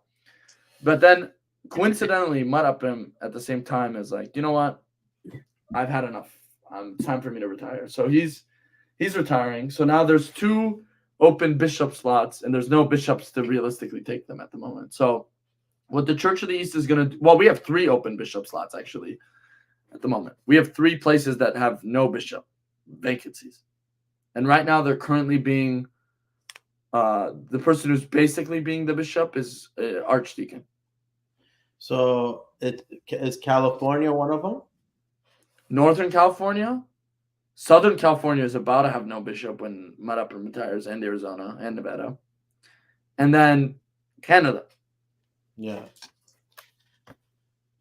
So. And how many bishops are on the Synod of the Church of the East? Do you know? Yeah, I can check, but 2 of them just retired. So those are the 2 of them just retired. But I can tell you, we have 2 metropolitans at the moment. Yeah, we have 2 metropolitans of the East. It's Mar Aphrem Nathaniel. In Syria, he got elevated to metropolitan very early into Mar Awa's reign. He got elevated. And then you have Meelis is the other one. And Meelis is Mar Aphrem is the metropolitan of like Syria and just Syria. I think they just have a metropolitan of Syria. And then Meelis is metropolitan of Australia and Lebanon. And then what tribe is Mar Awa from? Mar Awa is Iranian Assyrian. Okay. He is Urmijnaya, so he doesn't really identify with all the politics. Okay. Yeah, wow. I'm gonna check about the Synod really quick. Here, I have the list of the Holy Synod right now. Okay, so you have 4 metropolitans at the moment. You have Mar Aphrem.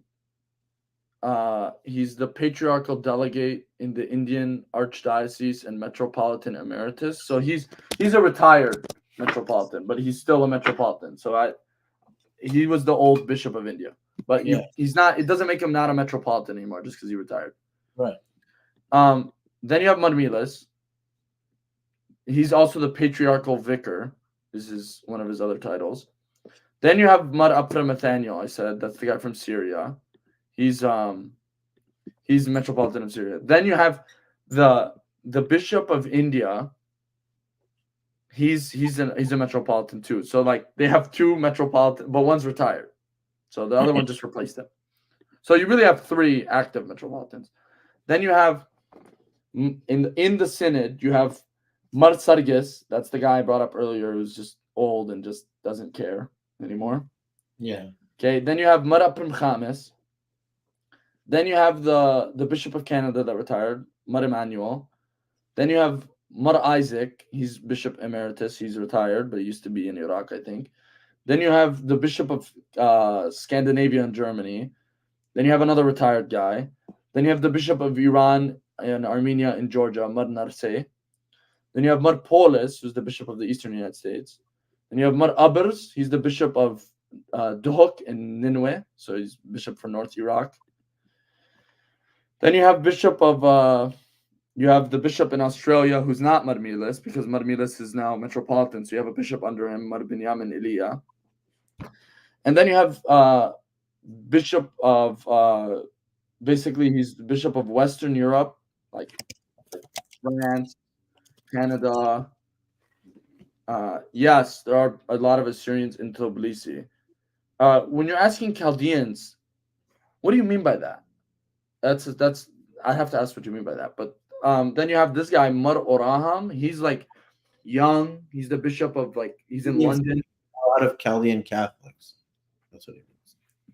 Yeah, I'm not sure about that. I don't think they call themselves Chaldean there. I'll say that. They probably call themselves Assyrian because they're probably from Iran. So they probably, yeah. I mean, I have family in Georgia. Yeah, he means Sunni Assyrians. That's what he means. Mm-hmm. He means Uni. I can't speak to how many there are there, but there's definitely some. Yeah. And then you have the Bishop of Baghdad. He's the last person in the Synod. So I guess how many people are in the Synod to count total? 1, 2, 3, 4, 5, 6, 7, 8, 9, 10, 11, 12, 13, 14, 15, 16. 16, not including the Patriarch. But several of them are retired or about to be Bishop Emeritus. I think I don't know how much longer the ancient Church of the East is going to last, but the Assyrian Church of the East itself is smaller than I thought it was. Even though the ancient Church of the East is much smaller than the Assyrian Church of the East. The Assyrian Church of the East is only 19% of all Suraya. Yeah. The Chaldean Church is double. There are here's my issue with the stat that you're referring to, because I've seen it. I've seen that pie chart. I don't think that's accurate, and here's why. I'm not saying that the Assyrian numbers are not accurate, but I'm saying because the person who made it clearly didn't count the Syriac Orthodox Church correctly. I don't know where they got their stat from, because in at 26 was that at 26%. Correct. But they're not including the Indians. I know. I'm not either. I'm only including Surai. Okay. So I'm not just Indians. They're not including the Guatemalans, all that stuff. But who cares? Because I'm not including them either. I'm just including the Guatemalans. I forgot about those. Yeah, bro, millions. So I know. Yeah. So for us, for the Syriac Orthodox Church, just Surai. And we're not, and I'm not going to count the Maronites as a Suraya church in this context. Yeah, they don't count. Yeah, not counting the Maronites. The Syriac Orthodox Church is the biggest Suraya church. It's bigger than the Chaldeans. Based on what? Based on whatever stat you want. If you want to go to the World Council. On just Suraya? I disagree. Yeah, well, I think the Chaldeans, according to Rome, the Chaldean Catholic Church is what, 616,000 people? Suraya? They have their. I've heard the numbers are bigger than that. I've heard the numbers really. Rome gave us the official number. 616,639. That's the official number from Rome. That number's wrong. That number. Okay. I think we have. I think in total of them, I'm gonna be honest with you. Honest to God, I think they probably have somewhere like 1.5 million. Why would Rome be wrong about their own uniates? Wouldn't they want to make it bigger? Okay, let's think about this. Let's just think about it. 1 second. There were in 2003 there were 1.5 million Christians in Iraq. Okay, a majority of them were Chaldean. Okay, majority by far. That's not including the ones that were already living in diaspora. Right, I agree. So let's think about. So how only 600,000? Because there's not that many of us. So look, hold up. 1.5 million in Iraq in 2003. The majority, like probably 70% of the 1.5 million, were Chaldean. Okay. So regarding that, just thinking about it that way, because a lot of ACOE left before 2003. I mean, there was still ACOE. Then that's putting, like, that's again, if you're taking 60 to 70% of that, you're still not mentioning the diaspora at that point, which it still existed in large number. Yeah, no, I understand. So here's where the way I'm doing the math. Chaldeans, say 95%, 99% of Chaldean Catholics are from Iraq, right? Right. Okay. Syriac Orthodox are from Syria, Turkey, Iraq, Lebanon, Palestine. All these countries have Syriac Orthodox. Okay. Chaldean Catholics are just from Iraq.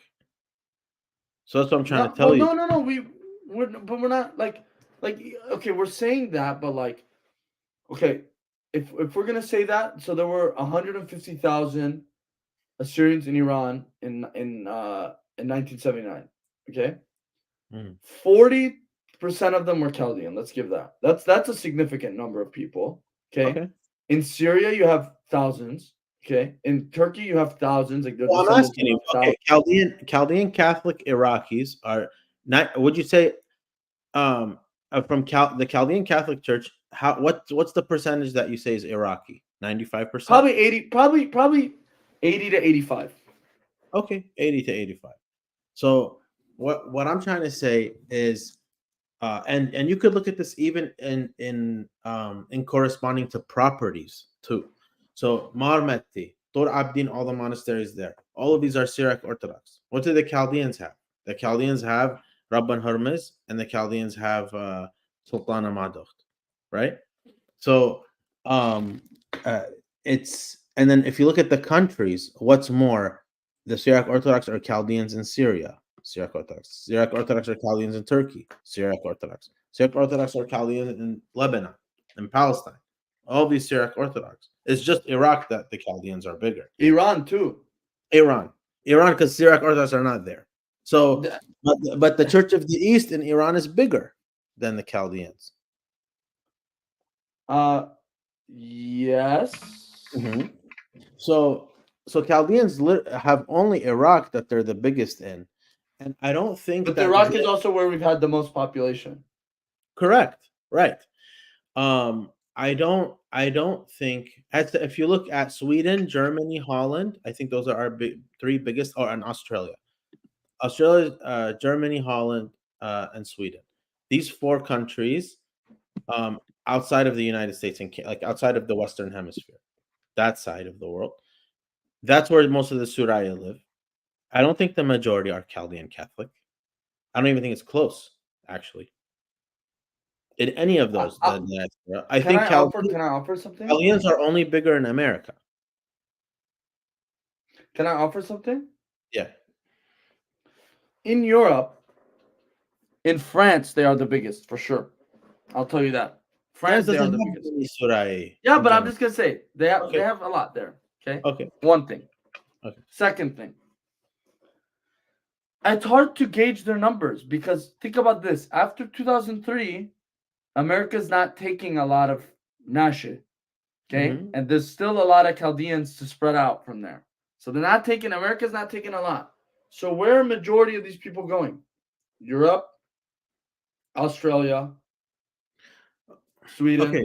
Has a lot. Again, Sweden, Canada. Syriac Orthodox, Assyrian Church of the East. Dominates. Syriac Orthodox dominates. Yeah. Australia, Assyrian Church of the East. Holland and Germany, Syriac Orthodox. Australia's a little closer than I think. I think we both think. I think Australia might be close to 50-50. Is it? The thing is a lot of the Chaldeans there are willing to be like, yeah, Syrian. So we think they're ACOD. Okay, I don't know. I don't know. I don't think. I don't know. I need statistics from there. But Australia might be bigger for them too. I don't buy that the Chaldeans are that much bigger than everyone else, and I don't even know if they're bigger than the Syriac Orthodox by itself. So I don't know. But I think they're much bigger than Church of the East. Yeah, I think so too. I would say Chaldeans are at least the second biggest. And I don't know. I see what you're saying about like for the sake of the we should kind of be absorbed, but I don't agree. And here's we don't have to get into this, but here's why. And without getting into theology, if we're just going by part of the is keeping your tradition. Part of the is keeping your umta's right, is not watering it down, not westernizing, not Latinizing. And this is what the uniates do. Professional at forsaking our stuff and going to the Khwari. What is what Discord said, brother? If you become a uniate RC, that is itself conversion to a different faith. Maybe he's saying that. Yeah, but that's a theological point. I'm talking about just from a nationalist perspective. To do that, Corpoise, it is bigger. So Corpoise said Chaldean is probably larger. No, it is for sure. Absolutely, it is, for sure. Pierre, have you read Mar Awa's response to Mar Luis? Have you read it? Isn't it like the point that they should join us? 4 pages. It is that they should join you guys. But do you remember the reasons what he says? I think it's because like our history is that we are not with Rome, and that's ultimately what it should be, right? But it's also about preserving your guys' rights. Liturgy, and we've done a better job of doing that. Yeah, the liturgy, the taqsa in general, like which abawatan to read, to which ones that have the more influence, how your theology and the framework of them as a kasha or as a shamasha or as a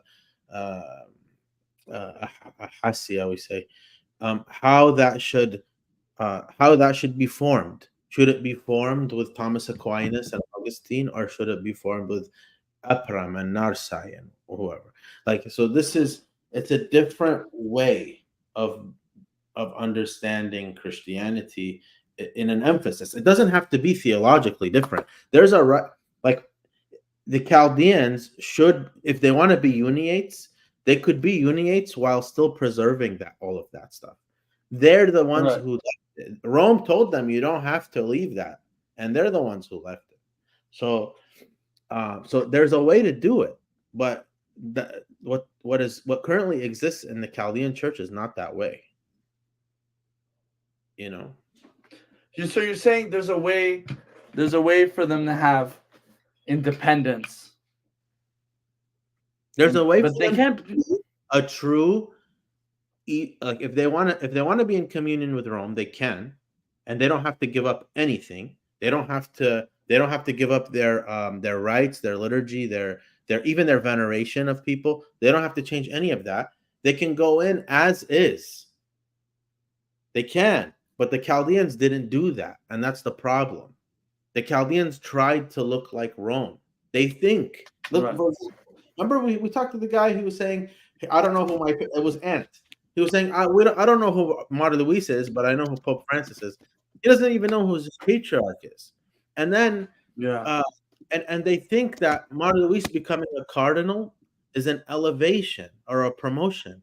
How can you get promoted from patriarch? It doesn't make any sense. No. So this is what I'm trying to say.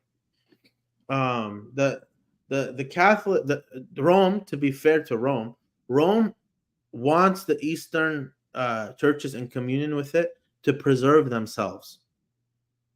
they're the ones who don't do it. They want to be Right. like the Sare. We left the oud for the guitar. We left the dishdasha for the pants. We left a lot of our stuff to be like these guys. We're speaking in English, hell, you know, like, Right. yeah. Right. No, that's fair. Like they left the beards for the clean shaven look. They left the ramsha for the novena, you know. Yeah. Wow. Yeah. Um, someone asked. Someone asked this question: are there any pro Assyrian Chaldean bishops? Um, that's a good question. I think there are. I just think that they're probably quite careful with what they do. I know that for sure. Like a lot of them are pro, like maybe like unity and not being divided. A lot of them, like I know Bishop Najib, and he's the bishop of Accra and Mosul. He's from a pretty good like history. Um, I know Bishop Bashar Warda. I don't know if he's pro unity, but he's quite a powerful force in the Chaldean church. Um, man, I wish I knew more. Like I just don't know enough about. I know that there's Father Felix. This is another guy. He was here. I think he's pretty cool with everything. I don't know. I don't know. Like I don't know enough about the Chaldean bishops. They don't do anything except Bashar Warda. Except Bashar Warda. What do you know about? About Bashar Warda? Yeah. Oh man, you know what they call him in Iraq? What? They call him BMW. They call him BMW. Why? That's his nickname. That's Okay, is because Bashar, and then his middle name starts with the M. I can't remember what it is. Warda, BMW. Yeah. They call him, and because he's always he's not a because everyone's telling me this. He's not. He's a good bishop, but you know what he's better as a bishop? He's a good businessman. Okay? They And think what he he might does, be a patriarch, by the way. yeah, he might. Honest to Yeah. God. He's a really good businessman because he takes what the Kurds are giving him, he plays the politics with them. He plays it.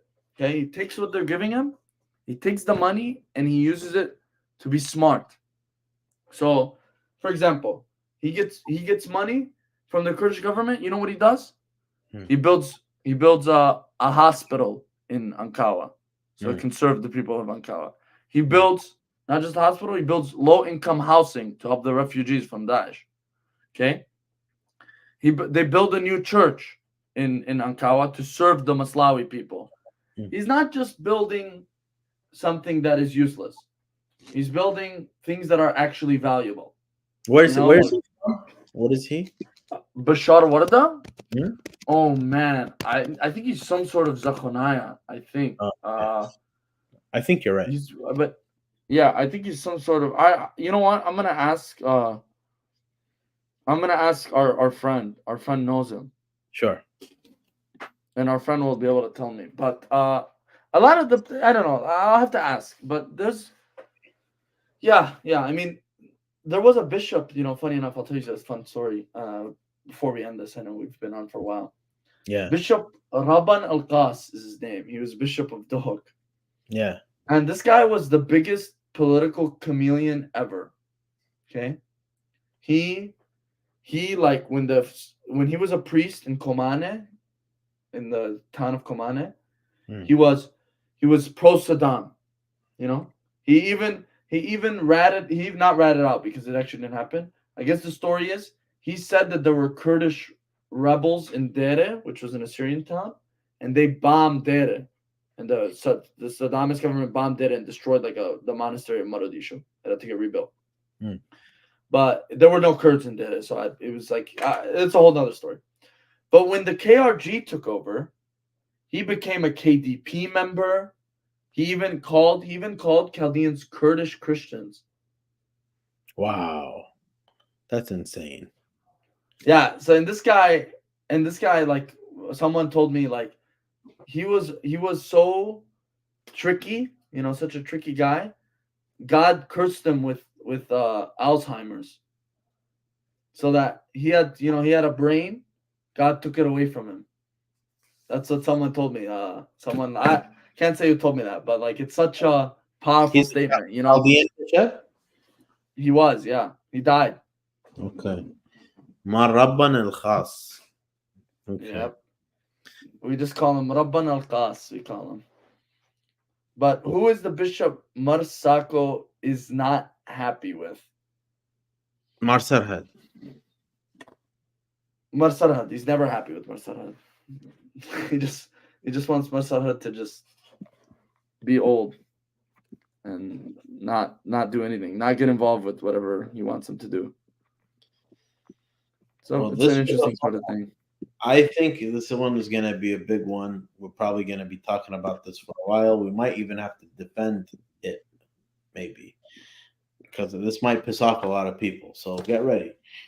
But thank you, Pierre, because this was great. This is a very, very thorough history of the major figures in the Church of the East, regardless of whether the Church of the East is Chaldean, Assyrian, ancient, whichever one you are a part of. We cover them all. So thank you, Pierre, for this. We'll have you on again soon in the future, inshallah. Tomorrow is the pan-Syriacist perspective on the ethnicity series. And maybe me and you will make a review on that after. I didn't get any Chaldean takers until now. I don't have a Chaldean taker for the ethnicity series. Everyone has said no to me. My only shout out Johnny Walker though. Shout out Johnny Walker. Maybe Johnny Walker will do the Chaldean part for the ethnicity series. Johnny Walker Black Label. Black Label will get the one from the Chaldean liquor store on the corner. Over here, he will do maybe enough shots. Maybe enough shots of Johnny Walker Black Label, and we'll both believe we're Chaldean. Maybe we need 2 cups. 2 cups of that. Maybe we need. So thank you, Khana, very much. I'll be talking to you soon. We talk like every day. So thank you. We talk every day, pretty much, to be honest. Yeah. Yeah, thanks for having me. I just want to say again, I'm going to preface this. What I said, it's not an exact event. Like, it's hard to know exactly what happened. This is my opinion. And as Sir Masha Daniel said, I try and be pretty unbiased. Like, look, I presented multiple opinions. I'd be like, well, some people say this happened. Some people say this happened. I think this happened. Anyways, yeah. So, keep in mind what Pierre said. Pierre said in the beginning the thing about what's happening to our land, our people, our athra, and our rights in the homeland. This is very important. What the rest of the show was kind of just it was like our moms being on the phone gossiping. But that part of it, that's kind of like the meat of what we should actually be thinking about and worrying about for our people and the future of our people. So do something when it comes to that, and pray for us. Like, subscribe, do everything you got to do. Pierre, you want to plug anything? No, just only thing I'll plug is support Islama Foundation and support Assyrian Aid Society. Both those things do great work to help people back home. I've seen their work on the ground with my own eyes. I know they do good work. Okay. All right. Beautiful. Take care, everybody. God bless you. All right. Bye.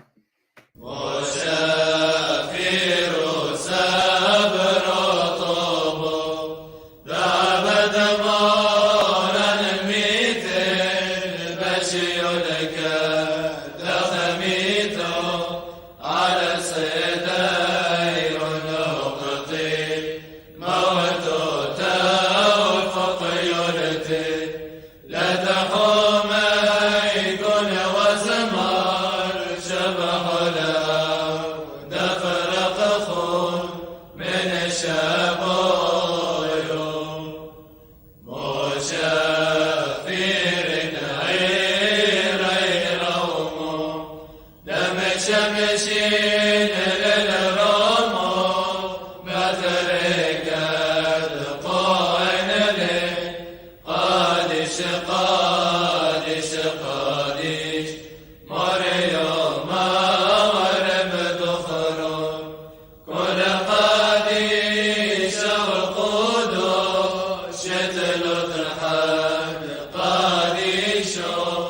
ليت الشباب